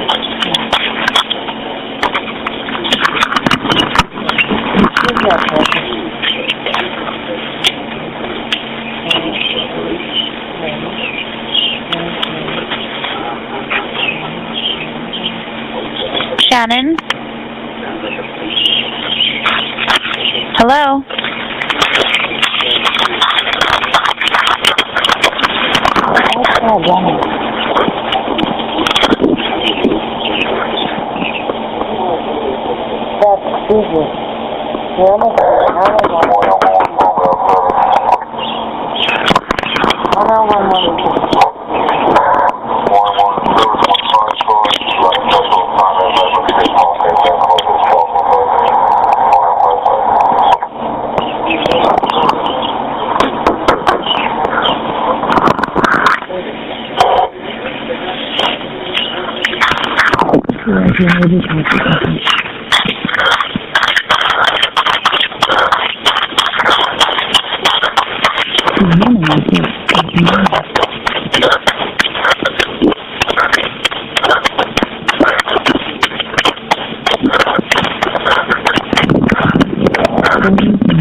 Where's the shield on the car?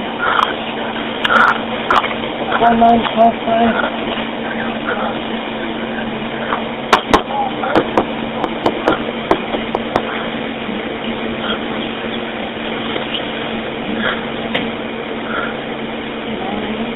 Shannon?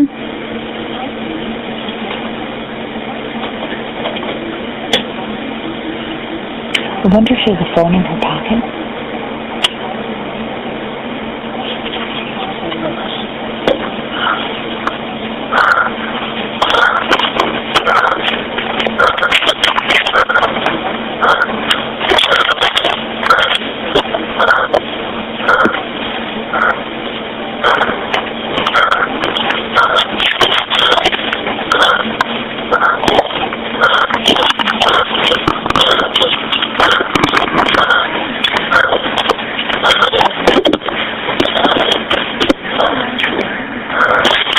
Shannon. Shannon.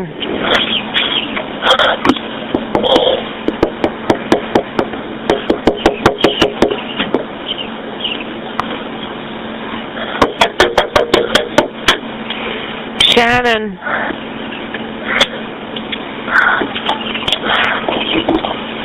What's the matter?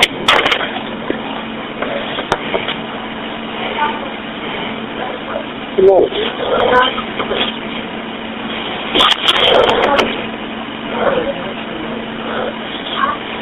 Somebody at you? Huh? Hello? Hello?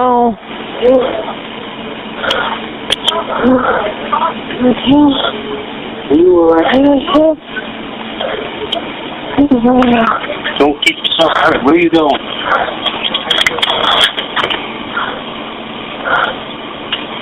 Wait a minute. Where are you going? Where are you going? Something like Dopert, D-O-P-E-R-T.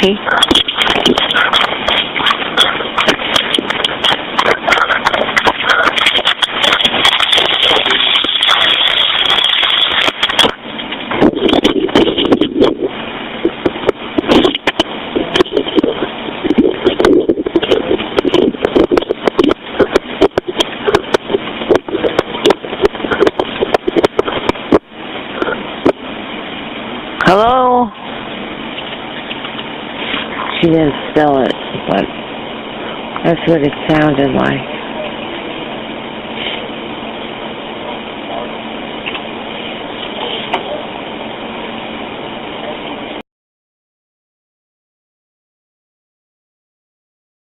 Now, I'll give you a little background. I don't remember the exact year, but the saddest part about this entire death was what happened to her mom years later. Now, her mom and her family, I don't remember the exact year. I'm doing this straight on memory. Her mom is the one that started this crusade to find her. When this mom started the crusade, she, was convinced, she convinced Suffolk County Police that her daughter was more than just a prostitute on drugs, but it took a while. She started this crusade. They found out about the Long Island serial killer because of her. But the worst part about this is her mom was murdered by her own son. There was something with the sister. I don't remember exactly what was with the sister, but I do remember like a couple of years ago, I want to say 21 or 22, that the mother was murdered. Oh, the sister killed the mom. Okay. I thought it was a guy. So yeah, it was 2017. The younger sister was like schizophrenic or something, killed the mother. It was horrible. And the mother, like, nobody beat her to death. I thought it was later than 2017. Hold on, let me pull up the article.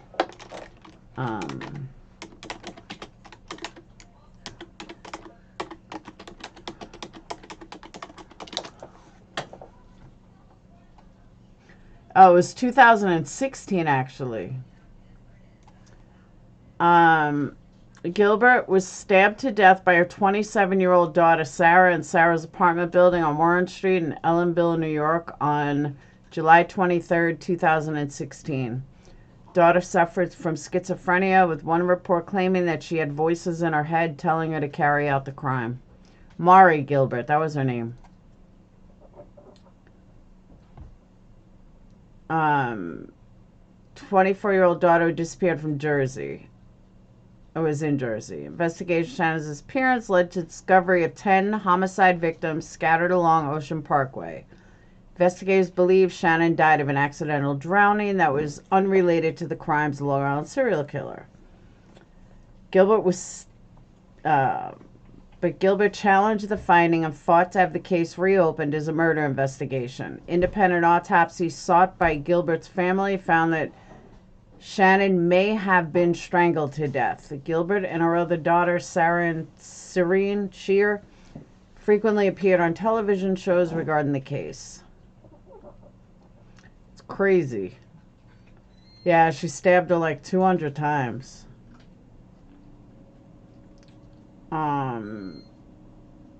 She was charged second-degree murder and fourth degree of a crime, convicted of murder, and she was sentenced 25 years in prison. Crazy, right? But she was such, without her mom being such an advocate, they would have never found the bodies for the Long Island serial killer. But that was the saddest part of this entire case. I remembered it when I was listening to the 911 call. I don't know if I'll be able to find this one video. Let me take a look. Hold on.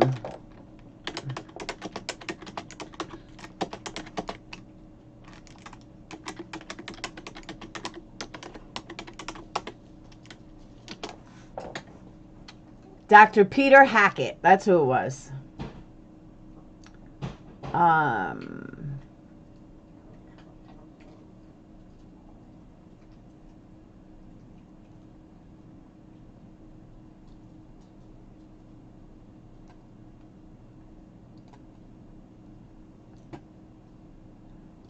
This is it.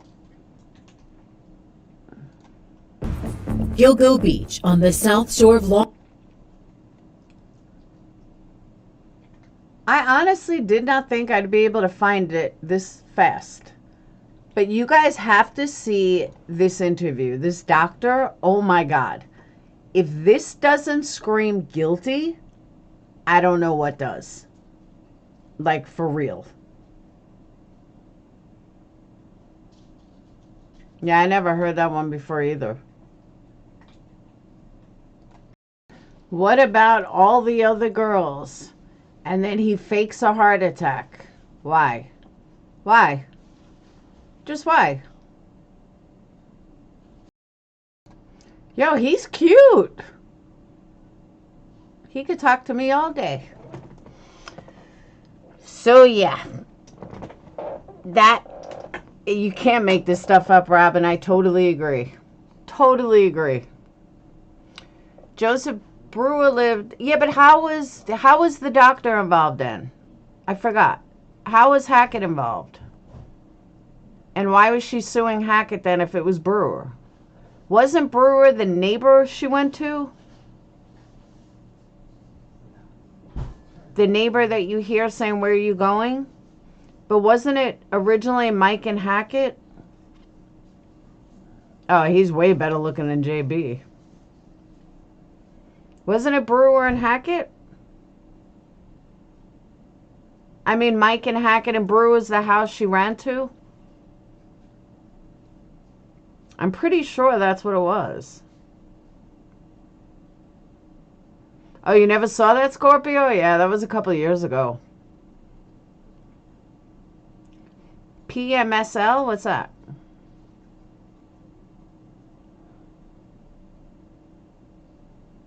No?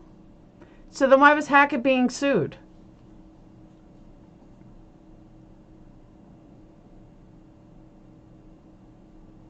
So why was Hackett being sued?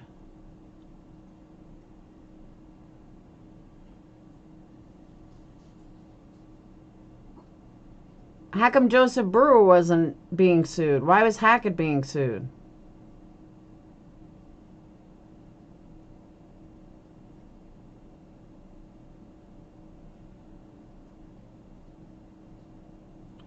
Hackett called her and said he got her number when Shannon checked into his wayward. That's the only reason he was involved?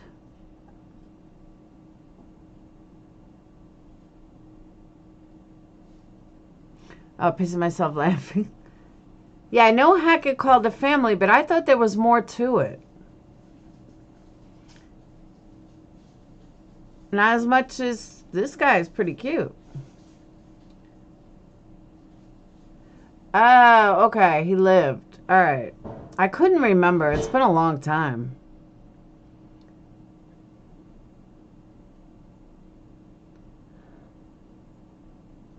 I mean, it's been a while since I even touched on this case. So I kind of forget my details. But I'll never forget that heart attack.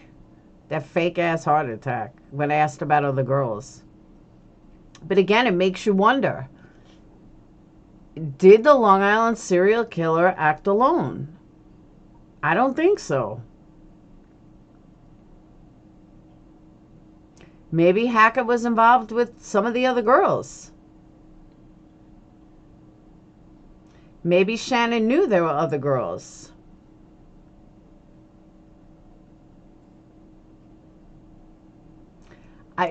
Sunshine, I was wondering that too. I'm like, you know what? Why would he stop killing? If you get away with all those killings, why would you stop? You know what I mean? Like, you got away with it for years. Wouldn't you continue to kill? I can't imagine him all of a sudden, let me just stop killing. I'm not buying that.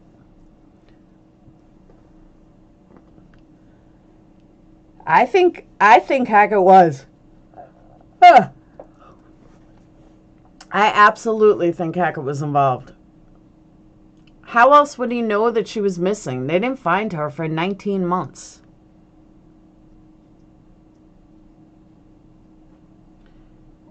Maybe even the DA and captain were involved. DA was arrested. See, Robin, that's another thing I remember briefly. Something like turns out that Suffolk County was corrupt or something. And one of the chief officers got arrested. Something like that. BTK stopped for 10 years. I don't know.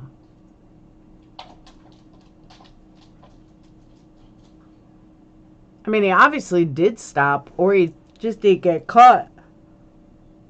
Or he just didn't get caught. I don't know. I guess we'll find out during the trial. So he owned his own architectural company in Manhattan. He's probably making in excess of $250,000 a year. He would have used the bodies for organs instead of throwing them away. Maybe.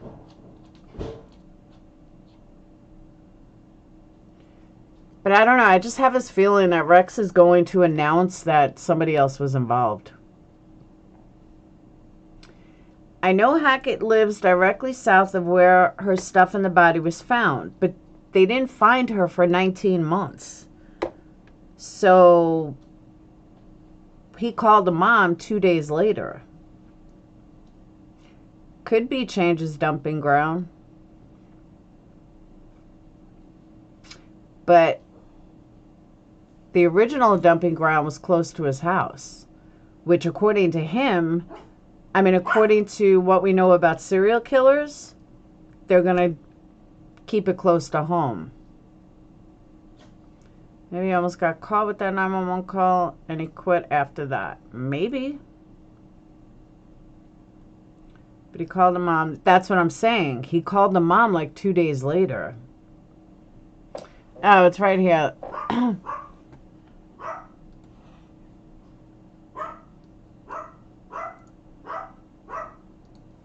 Funniest thing in the world, though. Like, who does that?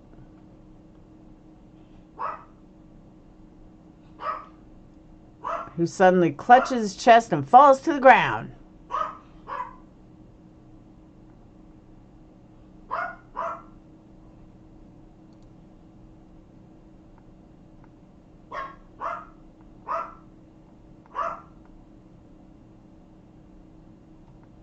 But the movie on Netflix was pretty good. I don't know if you could still see it, but it was actually pretty good. For Patreons, if you guys want me to upload it to Patreon, let me know. I think there is more than one killer. Was Rex living on Long Island? Yes, he was. How did he get her number? From the driver? Did the police give it? No, I don't think police gave it to him. But then again, they may have. Who am I kidding? He was like a doctor for the police.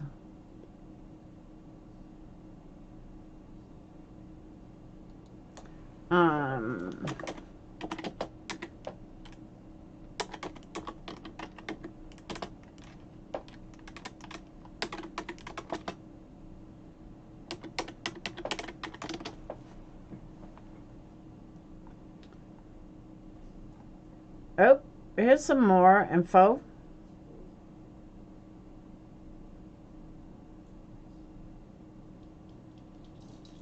Some with a Google search. Google for explicit pornography, case-related queries. Rex Heuermann also allegedly made searches such as, why hasn't a Long Island serial killer been caught?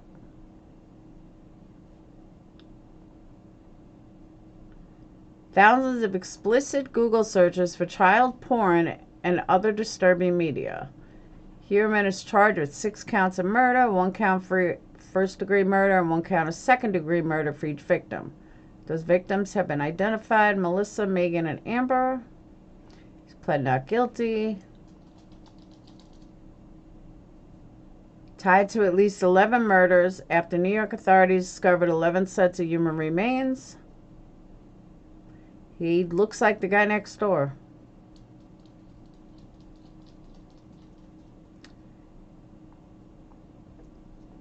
Obtained a Google search the warrant.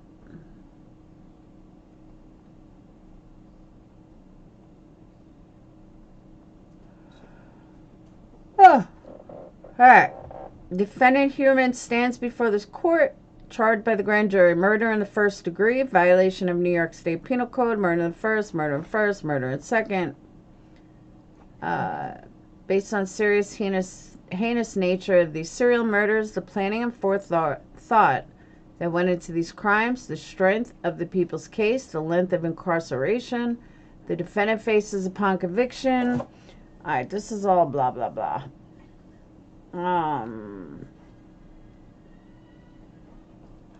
John Malaya. All right, 2010 was when they were first discovered. Goes through all of them. Goes through how they went missing. You guys don't really want me to read 32 pages, right? Nah. August 2009. Alright, this is the good stuff. Over the course of the comprehensive investigation of defendant, investigators located a number of online accounts and burner cell phones linked to Heuermann, but which were held by him in fictitious names and used for illicit activities. American Express records obtained via subpoena revealed recurring Google payments to Tinder, an online dating app. Can you imagine you find out this is your father? That's scary. I would die. Records were then obtained from Tinder, which revealed the Tinder profile was set up in the name of Andy, with links to a burner phone subscribed in the fictitious name of Andrew Roberts. Using an email account, Springfield Man 9 was established with AOL in 2011 in the fictitious name John Springfield, with an Astoria, Queens, New York zip code, using a burner phone. Records obtained from Verizon show the defendant's cell phone was used December 11, 2022, for a period of over 3 hours to access the fictitious Springfield 9 AOL account. Similarly, records obtained from T-Mobile showed the burner phone was used on multiple dates, including November 8th of 2022. A review of call records for these two additional burner cell phones revealed that both cell phones were used extensively between 2021 and 23 for prostitution-related contacts, either with sex workers or massage parlors. In addition, cell site warrants for these burner phones revealed that, just like the burner cell phones Heuermann used to contact the victims prior to their disappearance, these additional burner cell phones had frequent cell site activity in Midtown Manhattan and Massapequa Park. This is all the answers. This is how they found them. Specifically, the records revealed that both these burner cell phones consistently had activity on the cellular towers that provided coverage from his residence in Massapequa Park and his business in New York City. This is pretty solid. Legal process served on Google seeking records or accounts associated with the device identifiers of these additional burner cell phones revealed a connection to yet another burner phone with a junk email, namely thawk080672@gmail, hereinafter the Thawk email account. Google records further indicated the Thawk email account was subscribed in the fictitious name Thomas Hawk. Search warrant revealed that the Thawk email account associated with burner cell phone was used to conduct thousands of searches related to sex workers, sadistic torture-related pornography, and child pornography, including Mistress Long Island, Mature Escorts Manhattan, girl begging for rape porn, teen girl begging for RP, pretty girl with bruised face P, torture redhead P, 10-year-old schoolgirl, Henta plump PL, am I going to say it? Cut off P. Skinny redhead tied up P. Short fat girl tied up P. Tied up in Ard P. Asian twink tied up P. Tied slave force fed C. C shot and crying porn. Girl hogtied torture P. 10-year-old blonde hair girl. Chubby 10-year-old girl. Black 10-year-old girl, girl with face beat up, chubby 10-year-old girl C, crying, 13-year-old schoolgirl, age 12 child girl with blonde hair and blue eyes. Blonde hair girl, young, depressed. Teen girl, oiled bodies. Preteen girl with makeup. Nude slave girls. This is vile. Vile. 10 to Life posted a picture of Rex's daughter on Twitter earlier today with an inappropriate comment. Not at all representative of a respectable YouTuber, as Brian Etten called her the other day. Why is she posting his daughter? What the fuck did his daughter have to do with anything? That's sad.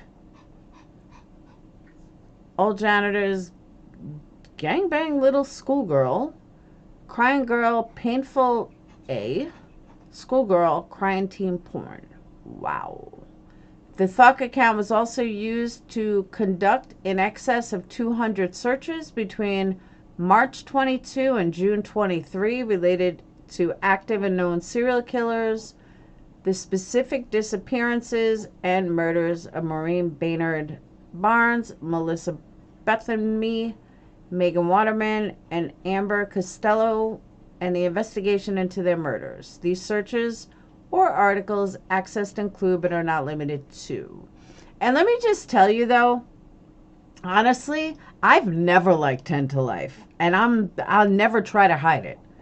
Even when she had 40,000 subs, she annoys the fuck out of me. Just like I annoy people, she annoys me. And she's shady as fuck. And I learned that from the Michael Long case, which is where she blew up. And yeah, she is shady as fuck. So I'm not surprised she did something like that. But where's all the outrage? Why are you posting this guy's daughter? His daughter didn't do anything. Where's the outrage? That's what I want to know.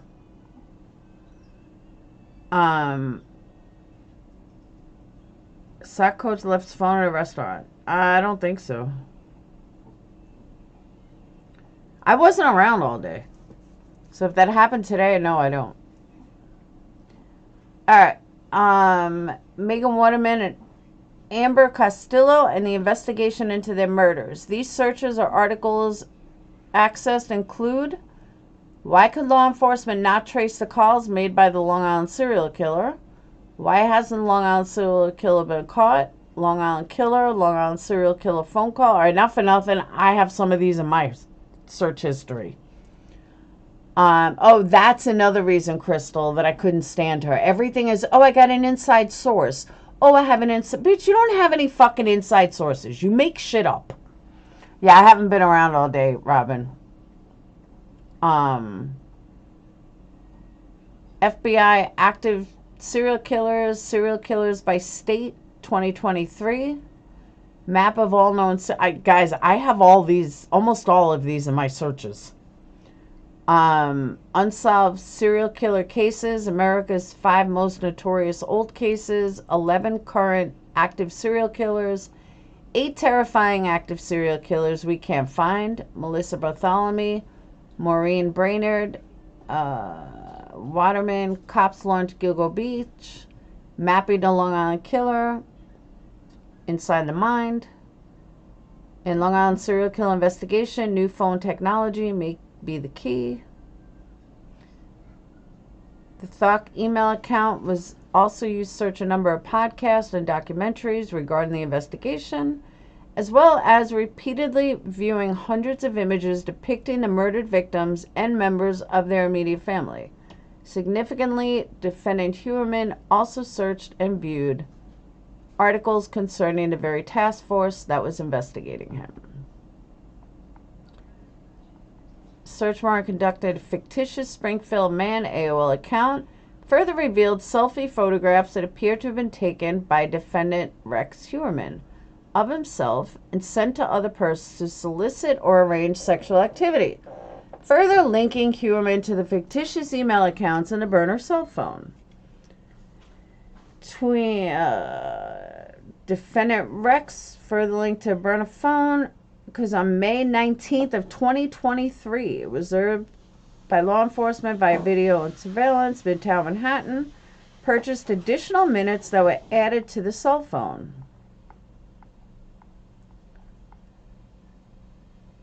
analysis of Springfield, Maine account also led to the discovery of another email account, Hunter 1903, used on February 14, 2021, to send an image of a hooker from upstate New York between two of Heuermann's secret email addresses.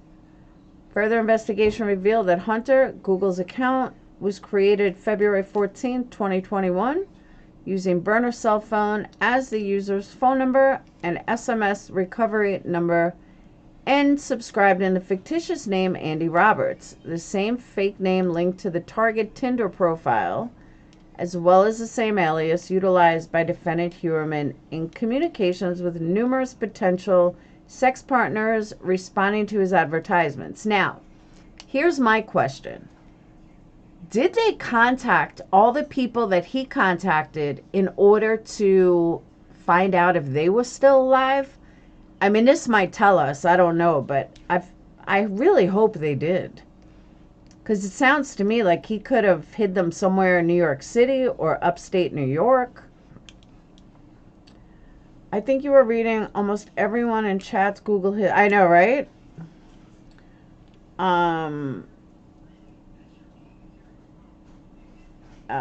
Communication with numerous potential sex partners. All right. And the fictitious birthday of August 6, 1972, which corresponds to the digital ending of the burner account Thoc 080672. In addition, Google provided IP address information for the user's acceptance of terms of service, which revealed terms of service were accepted on February 14, 2021 from IP address blah blah. Significantly, records were obtained from Altus, doing business as Optimum, which is an internet service provider, indicating the IP address at defendant's home address. He wasn't very smart. Moreover, based on Suffolk County PD records for the official website, Gilgo News, website maintained by the Suffolk County PD, to disperse news pertaining to this investigation, defendant Heuermann's home IP address was used on May 23, 2020 and July 3, 2020 to access the official news concerning the investigation. Records obtained from JetBlue also show the same IP address was utilized to book flights for him and his wife in 2018.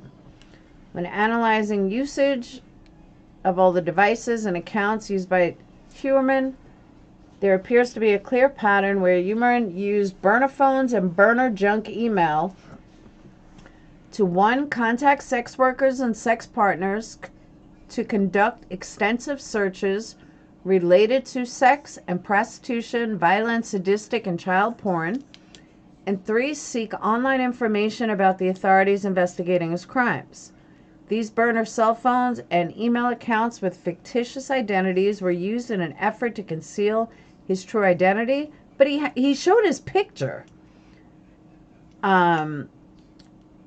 Conceals criminal activity, unlawfully proposition sex workers, and attempt to monitor the investigation.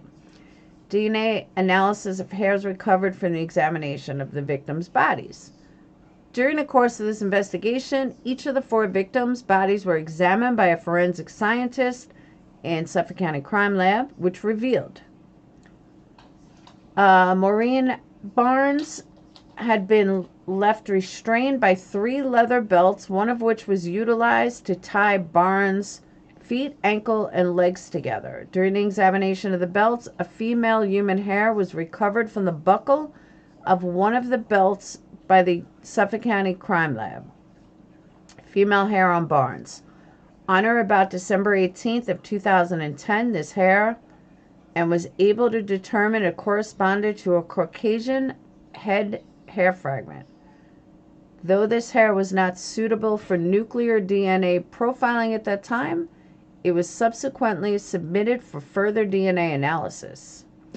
Megan Waterman had been bound by clear or white duct tape. During the course of the examination of Miss Waterman's body, 2 female hairs were recovered, one from outside the head area and the other one from the tape of the head area.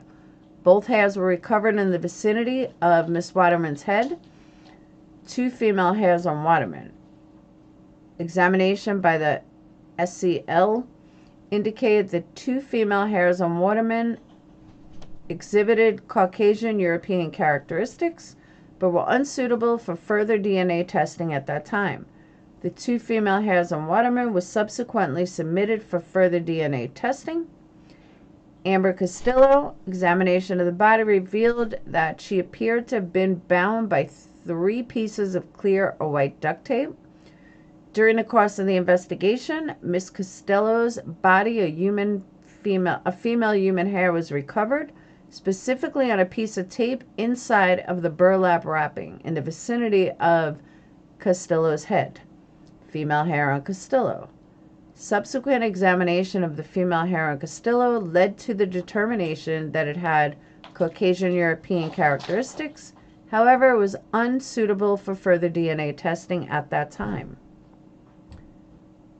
As noted above, the female hair on Barnes, 2 female hairs on Waterman, and a female hair on Castillo were all sent to an outside forensics laboratory. I got a question though. What made them not think this was a girl? What made them not think? I mean, all the bodies had female hair in it. Yeah, I remember the belt buckle, but they all had female hair. Why did he not think that it was female? You know what I mean? We're all sent to outside forensics lab. Forensic Lab 1 applies DNA techniques and direct genome sequencing in difficult cases. In or around July 22, Forensic Lab 1 was able to determine that each of the aforementioned female hairs recovered on the 3 victims each belonged to female individual with mitochondrial haplogroup K1C2 and that the female was not any of the victims. On or about July 21st, 2022, undercover SCPD detective recovered 11 bottles from a trash receptacle that had been left out for collection in front of the residence of Heuermann. The Suffolk County Crime Lab took swabs of said bottles, which were subsequently sent to forensic laboratory for DNA testing. Am I boring you guys to death? Based on these new submissions, on or about February 24th, 2023, Forensic Lab number 1 was able to conclude that one of the DNA profiles generated from the aforementioned bottles taken from Heuermann's residence indicated a female individual belonging to mitochondrial group K1C2, which is the same mitochondrial haplogroup as the female hairs recovered from 3 victims. This profile was then compared against the previous tested female hair sample recovered on the remains of Miss Megan Waterman, which indicated that the 2 belonged to the same individual or someone closely related. Based upon the investigation and evidence recovered to date, the female is believed to be the wife of Heuermann. But it's still not telling me, like, what got them to find him in the first place. Do you know what I'm saying? On or about March 23rd, 2023, the Suffolk County Crime Lab requested Forensic Laboratory number 2, a lab specializing in forensic mitochondrial analysis, to conduct additional independent analysis.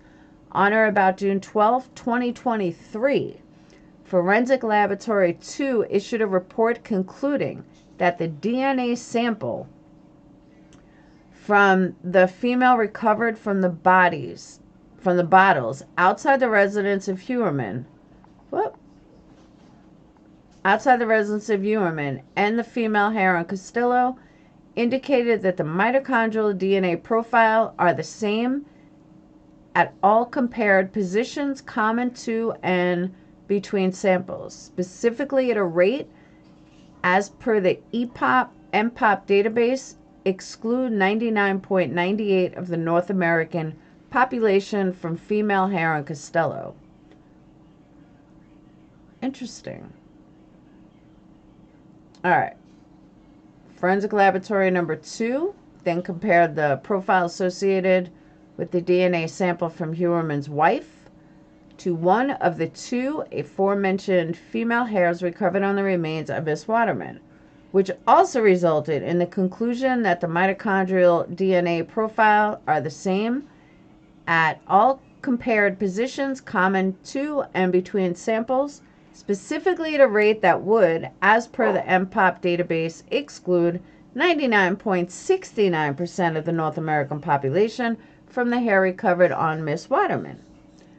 Based on the foregoing, while 99.98% of the North American population can be excluded from the female hair on Castillo, and 99.69% of the North American population are excluded from the female hair on Waterman, it is significant that RH's wife cannot be excluded from either the female hairs recovered on the remains of Megan Waterman and Amber Castillo. As previously noted, Heuermann's wife was out of state at the time of Miss Waterman and Miss Castillo's disappearance and murders. As such, it is likely that the burlap tape, vehicle, and other instrumentalities utilized in furtherance of this murders came from defendant Heuermann's residence, where his wife also resides, or was transferred from his clothing. During the initial examination of Miss Waterman's skeletal remains and the burlap materials, Suffolk County Crime Lab was also able to recover a male hair from the bottom of the burlap used to wrap Miss Waterman and her killer. Male hair on Waterman, by her killer. An initial examination of said hair revealed Caucasian European characteristics. However, the hair was unsuitable for further DNA testing or analysis at that time by Suffolk County Crime Lab. The hair was subsequently submitted for further DNA analysis on or about July 31st, 2020. Forensic Lab Number 1 was able to generate a DNA profile for the hair recovered on the bottom of the Waterman burlap. Specifically, Forensic Laboratory Number 1 determined that this hair belonged to a male is mitochondrial group V7A.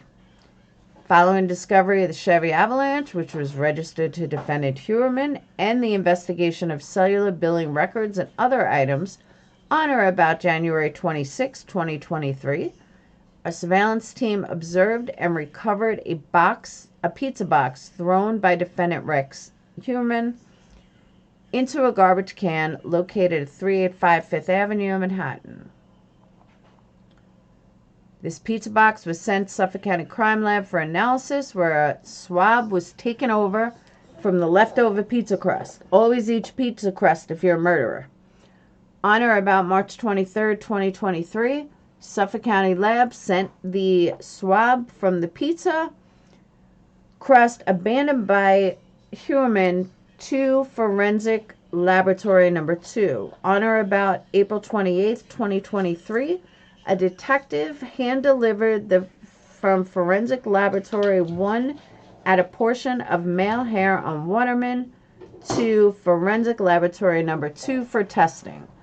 On or about June 12, 2023, Forensic Laboratory Number 2 is able to determine as to the male hair on Waterman and the swab from the pizza crust that the mitochondrial DNA profile are the same. Specifically, at a rate that would have the MPOP database exclude 99.96% of the North American population on the male hair on Waterman. Based on the foregoing, while 99.96% of the North American population can be excluded from the male hair, it is significant that Heuermann cannot be excluded from the male hair recovered near the bottom of the burlap utilized to restrain. Arrest and search of Heuermann, his residence. Phoenix, shut him up!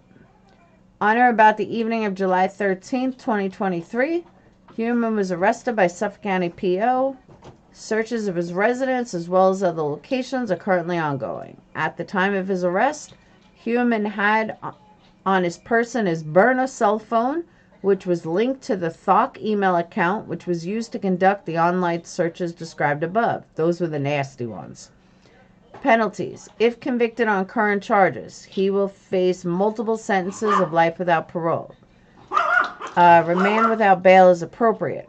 Based on the serious, heinous nature of these offenses, the strength of the people's case, the life incarceration the defendant faces upon conviction, and extreme measures this defendant took to attempt to avoid apprehension for an extended period of time, the recent sadistic and child pornography searches, use of fictitious names, emails, and cellular burner phones, online counter surveillance, and his access to history of possessing firearms, the people believe that the only means to ensure the defendant's return to court is to remand the defendant without bail.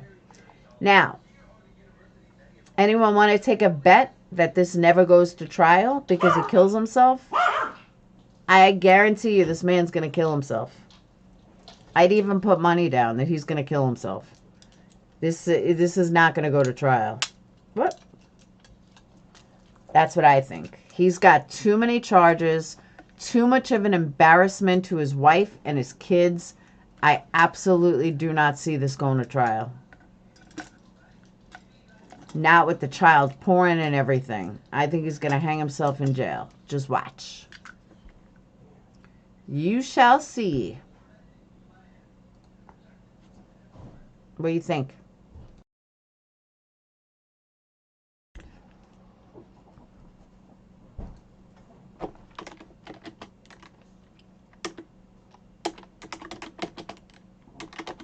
Let's see.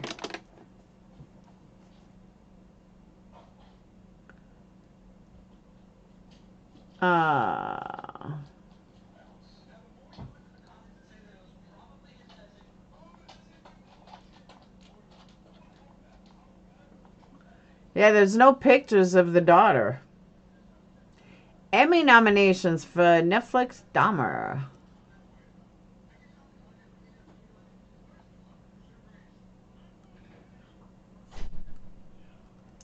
Alabama called 911 to report seeing child along highway, and then she disappeared.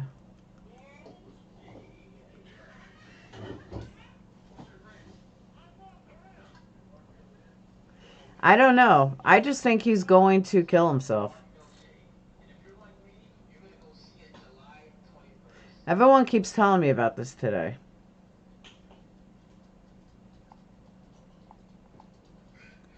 Alabama woman is subject of missing person investigation after authorities say she disappeared after calling 911 to report a child working alongside the highway.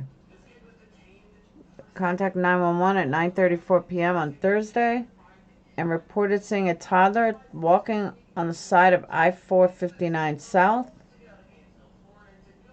I don't even know where that is. Before cops arrived, Russell had stopped to check on the child and called a relative to tell them what she saw. During the call, the relative lost contact with Russell, but the phone line remained open. Russell's mother told Alabama Local the person her daughter was on the phone with was her son's girlfriend, who claimed she heard screaming before the call went silent. My son's girlfriend heard her asking the child, "Are you okay?" She never heard the child say anything, but then she heard our daughter scream. Talita Russell said per outlet, from there, all you hear is her phone and background noise. Police arrived on the scene. They found Russell's abandoned car with some of her belongings nearby, but did not find a child in the area. Hoover Police added the department had not received any other calls of someone missing. This is sad, because this girl was just in the wrong place at the wrong time. Woman's, I mean, she was obviously like lured, you know.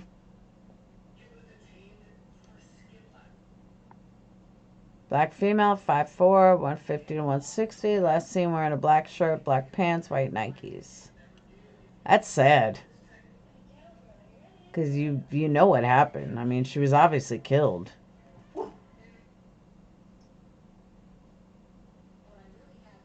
I wouldn't stop for a kid on the side of the road. Nope.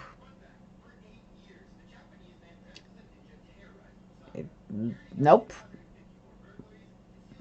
I know too much about true crime. I keep driving and call the cops. Not late at night. No, I don't think it's a hoax.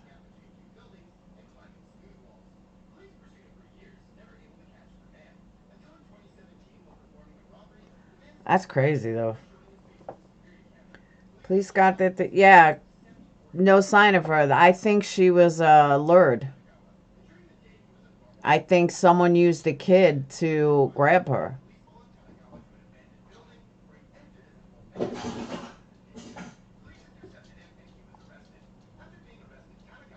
But no, I definitely don't think it's a hoax.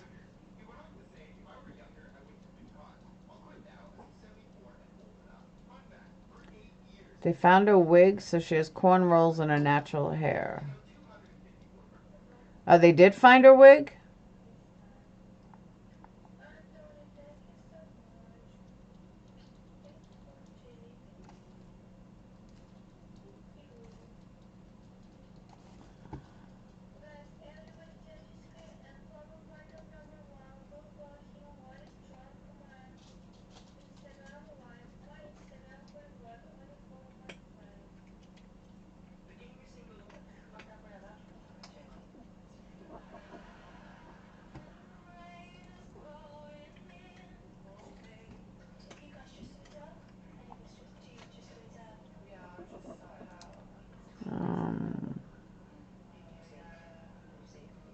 Said a single witness reported possibly seeing a gray vehicle and a man standing outside of Carly's vehicle.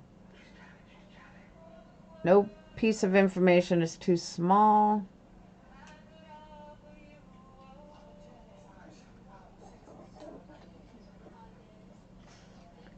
My son's girlfriend heard her asking the child, "Are you okay?" She never heard the child say anything, but then she heard our daughter scream.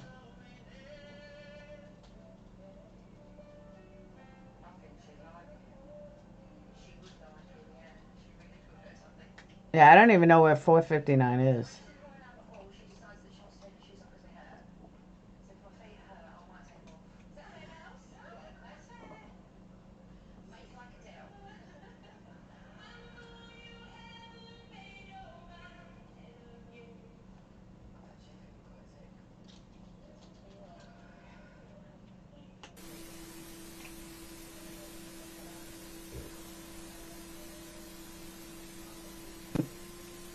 I was going to say, that's old. That's crazy.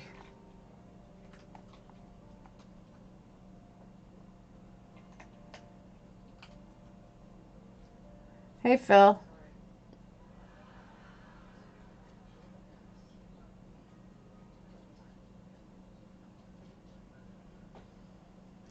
See, shit like this is scary, though.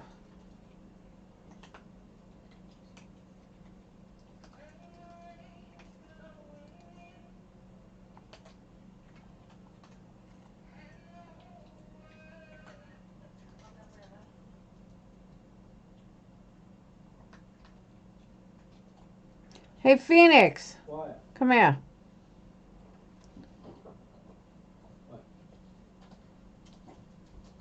Pretend you didn't hear anything I just said.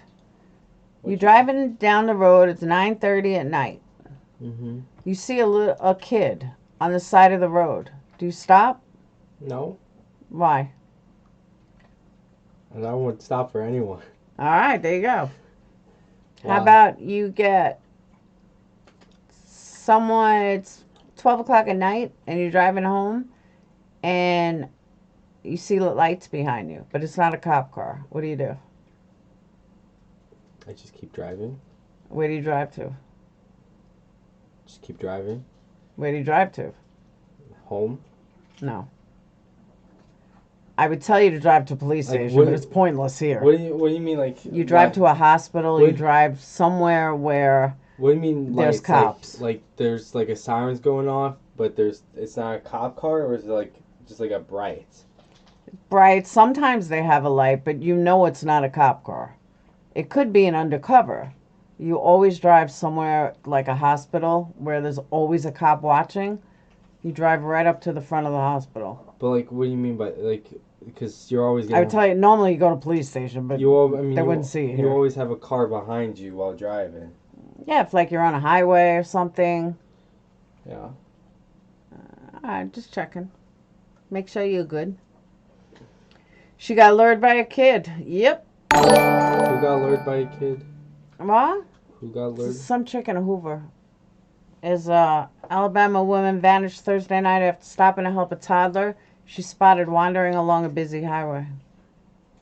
She disappeared. I wouldn't pull over. I wouldn't pull over either. 12 months. Woo woo. What you call it? But what do you mean, like, because there's always gonna be a car, like, Fake undercover cops. You could buy a light anywhere. Oh, so you meant like if it's like a strip, like if it's like red, white, blue. Yeah, but you know it's not a cop. Yeah. Okay. Yeah. Alright. I wouldn't pull over for someone like that. Okay. I'm just saying. What you call it? Alright, I'm still live. I'm getting off in a minute. I'll talk to you in a minute. Yeah, she got lured by a kid. That's sad.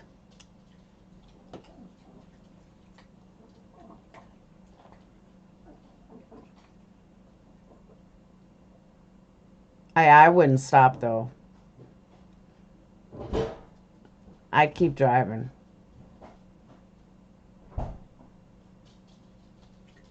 Honestly, I would probably think it's a ghost.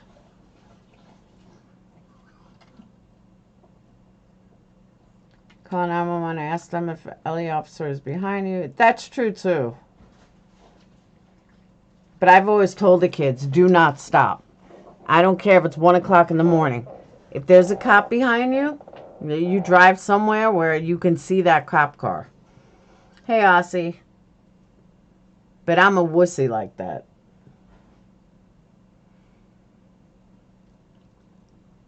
I'm a total wuss like that. Like around here, the cops are in like a building. They wouldn't even see you.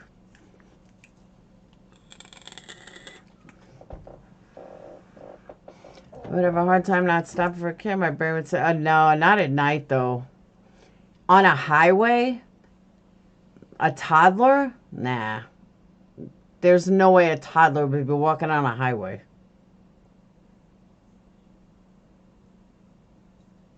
I don't know. I would automatically think that it's a setup. Unless she was flagging me down, then I might. I don't know.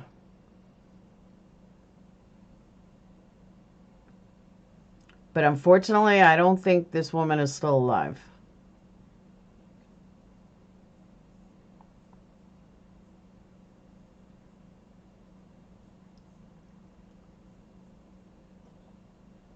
Police said anonymous donor offered 20 grand for a reward and another 5,000 reward through Crime Stoppers.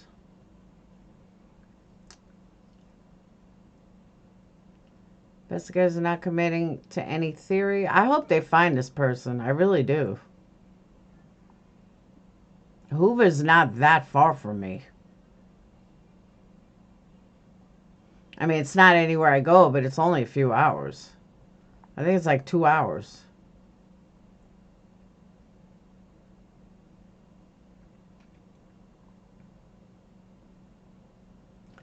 How does a toddler flag you down? I don't know. Yeah, but you know what? For all we know, the toddler could have been kidnapped too. Maybe the toddler was kidnapped. Oh, see? All right, here it is. Russell had just finished her shift at the day spa in Birmingham and stopped to pick up food for herself and her mom when she spotted the child, which she estimated to be 3 or 4 years old.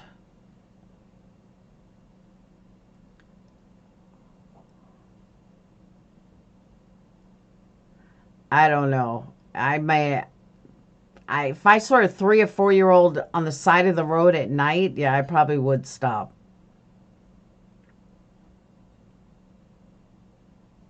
I was thinking like a 12-year-old. Yeah, I know.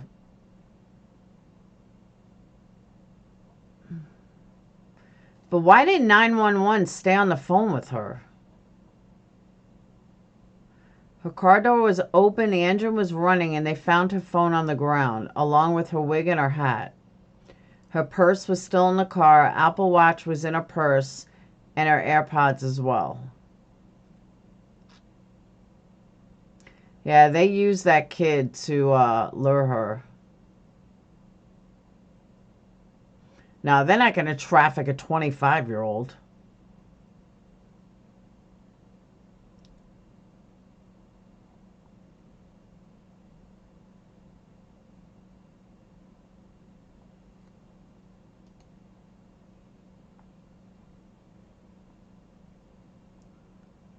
An infant miraculously escaped unscathed Friday after falling out of a third-story window. A 1-year-old tumbled out of an unsecured window. The baby was rushed to Lincoln, uninjured. Good for that baby.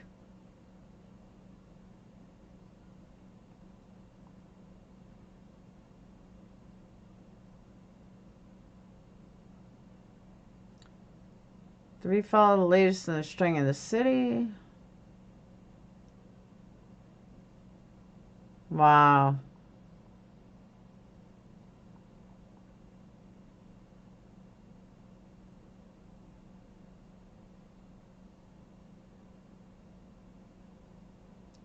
Crazy. The baby was unscathed. They said it was fine.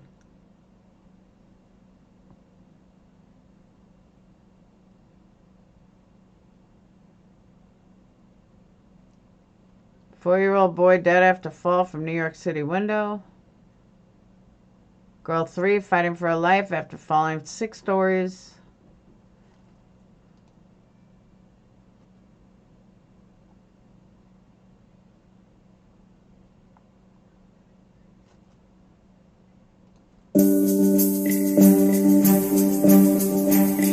We got that already.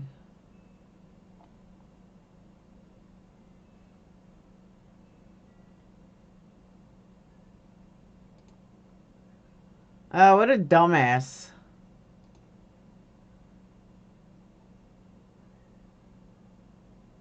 He almost went all the way off. A fucking idiot. Why are people so dumb?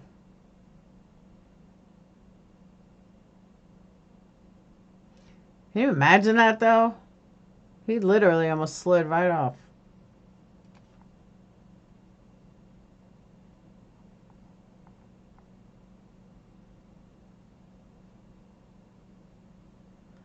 What kind of dumbass do you have to be to fall into the Grand Canyon? Well, you almost did it.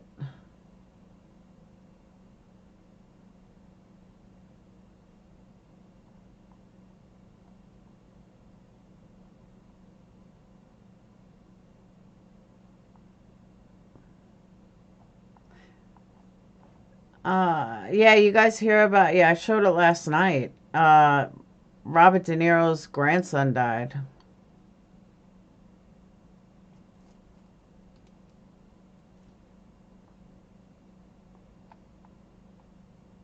The world's richest beggar is worth $1 million. How to successfully beg for money. Begging is not exactly a noble pursuit, but if you're going to do it well. You will need a nice outfit, a good location, and a sign. Step 1. Look nice. When Dress for Success author John T. Malloy wore a shirt and pants and asked people in Manhattan for money to get home, he collected $7. When he put on a tie, he made $26. Step 2. Stand in front of a bakery. Studies show that pleasant aromas boost generosity. Step 3. Use the peak technique. Research shows that asking for an odd amount of money like 37 cents is usually more successful than asking for a quarter because people assume you have a good reason. Hide your wine bottle. Beggars who look like they use money for drugs or alcohol get fewer donations. Step 4. Hold a sign that's about them, not you. One marketing intern convinced a panhandler to switch from "help me, I'm homeless" to "if you give once a month, please consider me next time," and her intake soared. Did you know? According to one study, males give to panhandlers 4-to-1 over females.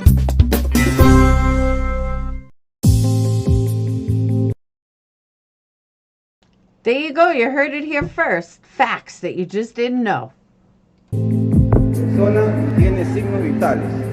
Ella se está ahogando. Hemos llamado ya, aquí los vecinos han llamado al ECO 911, pero nos han dicho que nos van a devolver la llamada y que no hay ambulancia.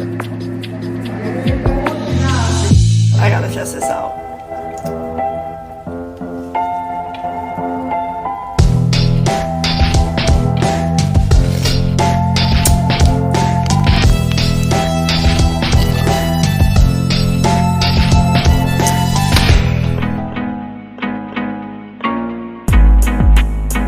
Did you?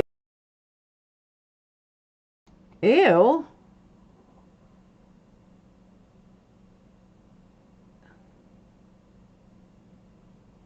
The cat is their witness? Yeah, that's not anything I care about. A lot of people are shocked to hear that I have children, considering I sued my parents for having me without my permission. But I just want to make a couple of things clear here.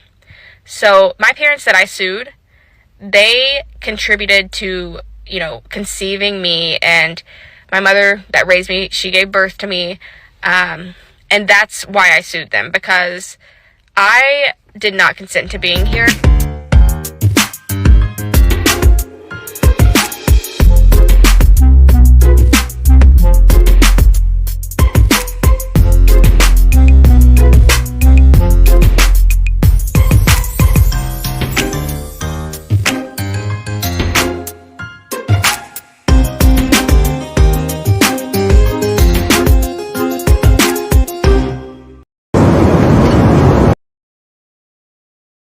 Do people really believe that? They never bothered to look it up.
I can't even imagine all the content ID strikes I'm getting tonight. I'll probably get like 30 of them.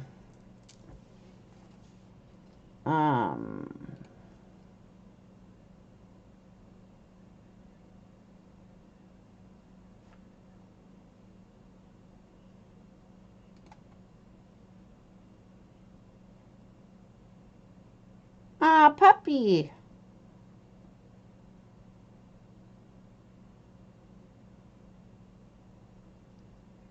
Did he marry his dog?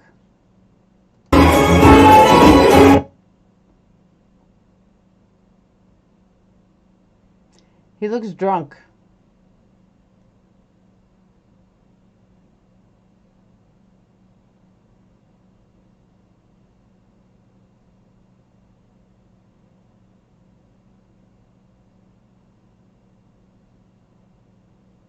I wish they would put words to this so we know what's going on.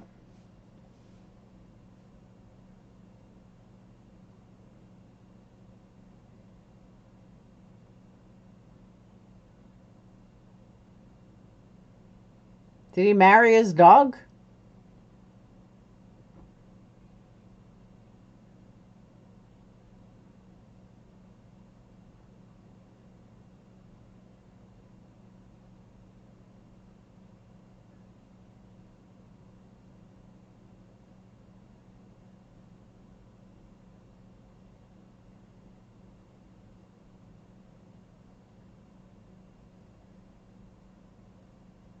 Yeah, the dog didn't look impressed. I agree.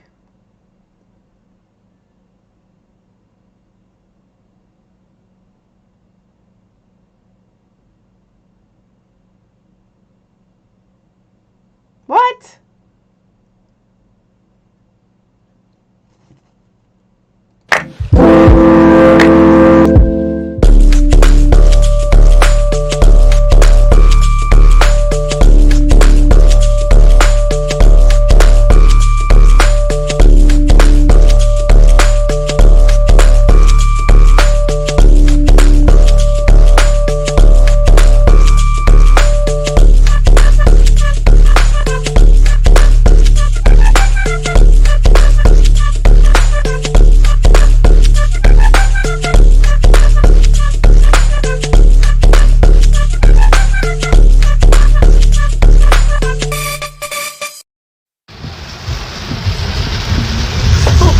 Oh my god, it's a waterfall.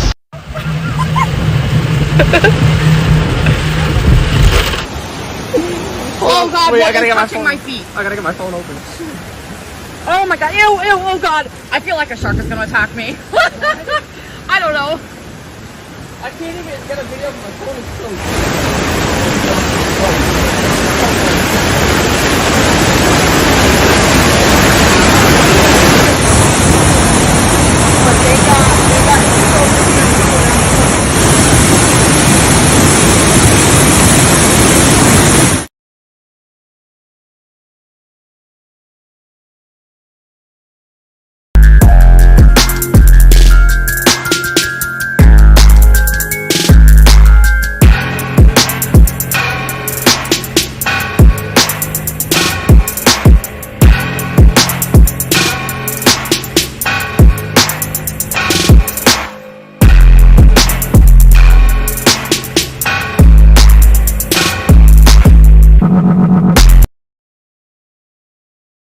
Could you fucking imagine if this showed up on your ring cam?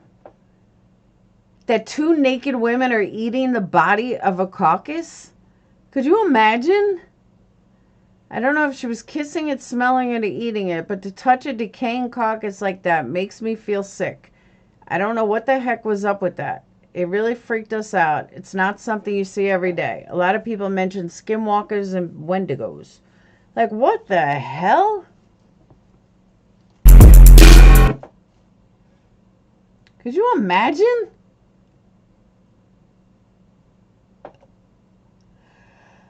What's Wendigo?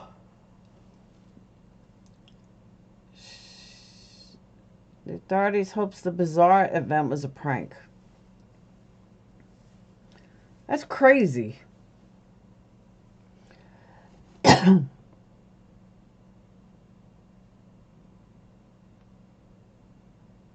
squirrel. Who cares?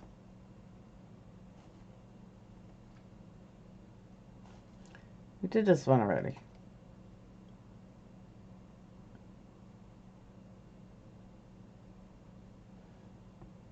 Mm-hmm.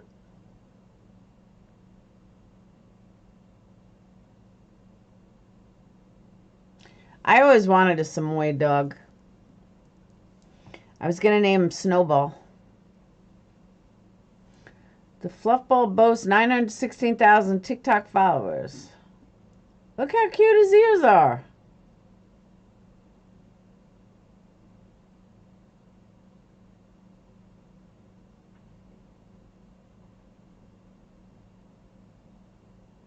Alright, these are all repeats. Alright, guys. It's been fun. I am out.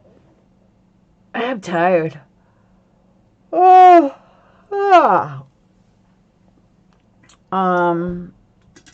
Yeah, so tomorrow, you guys are going to come with me to my backyard. We're going to build the fire, and we're going to see if the fire sticks work. I'm so excited. I can't wait to try them. I'm hoping they work. Then they will go on sale tomorrow, and I'll put them on Etsy the next day. But, yeah, I'm pretty excited. I hope they work. I have to send Crystal one for free.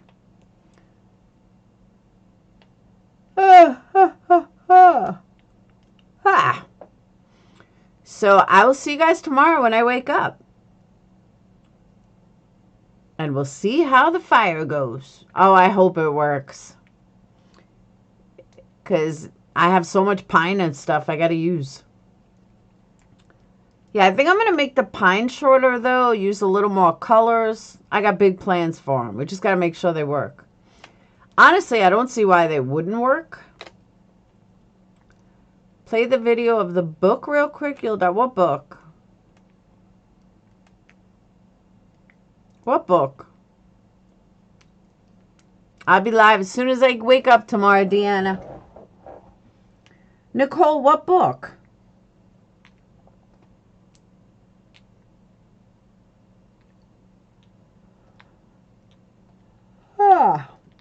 Only if you tell me what book you're talking about.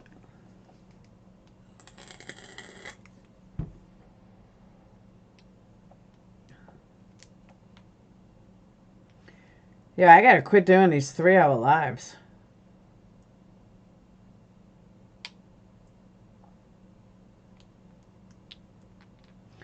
Nicole, what book?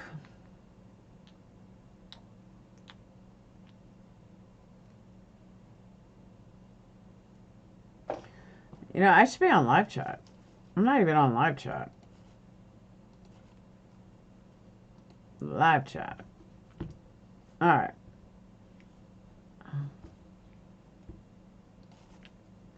It's a kid's book? What kid's book? What are you talking about? Thank you, guys. It was definitely informative. Book, do you want to play with my balls? Huh?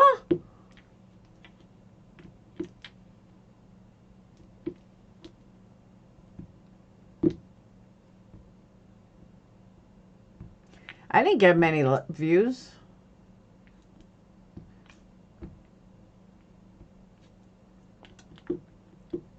Kids book called Do You Want to Play with My Balls?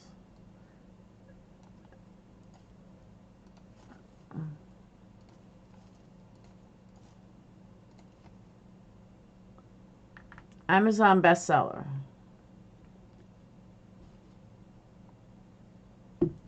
Whoop.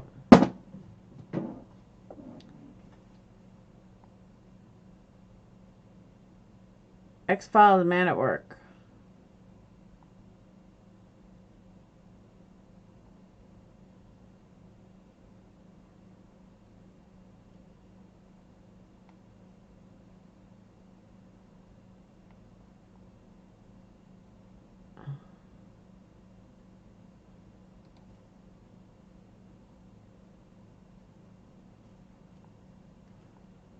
Video not quite for children. They unfortunately named children's books that may just be too rude for little ones.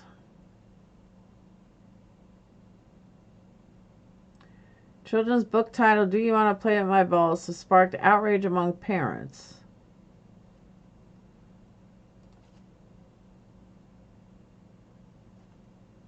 It's from 2016.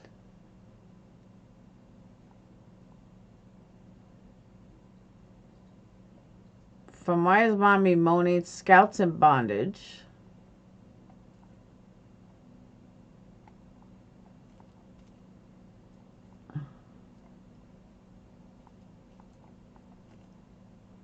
I Need Boys for Pleasure Island.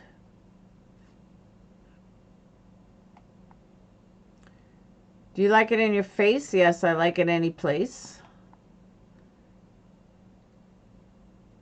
Thomas was waiting at the harbor for the special load. Suddenly there it was. Hey, it looks like a penis.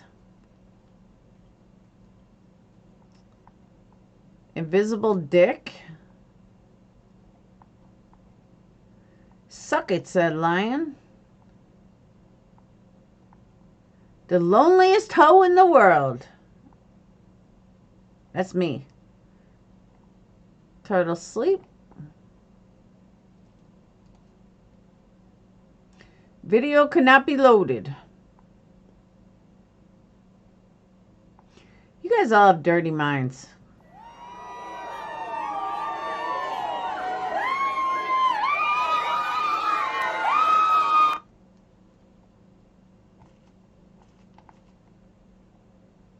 I like that. The loneliest hoe in the world.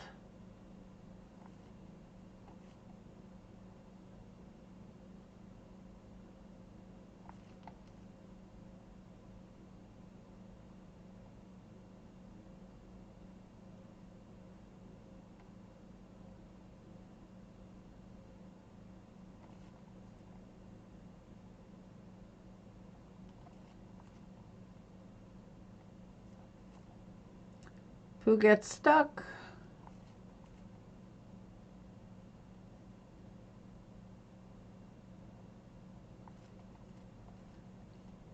Yeah, I don't know. I don't.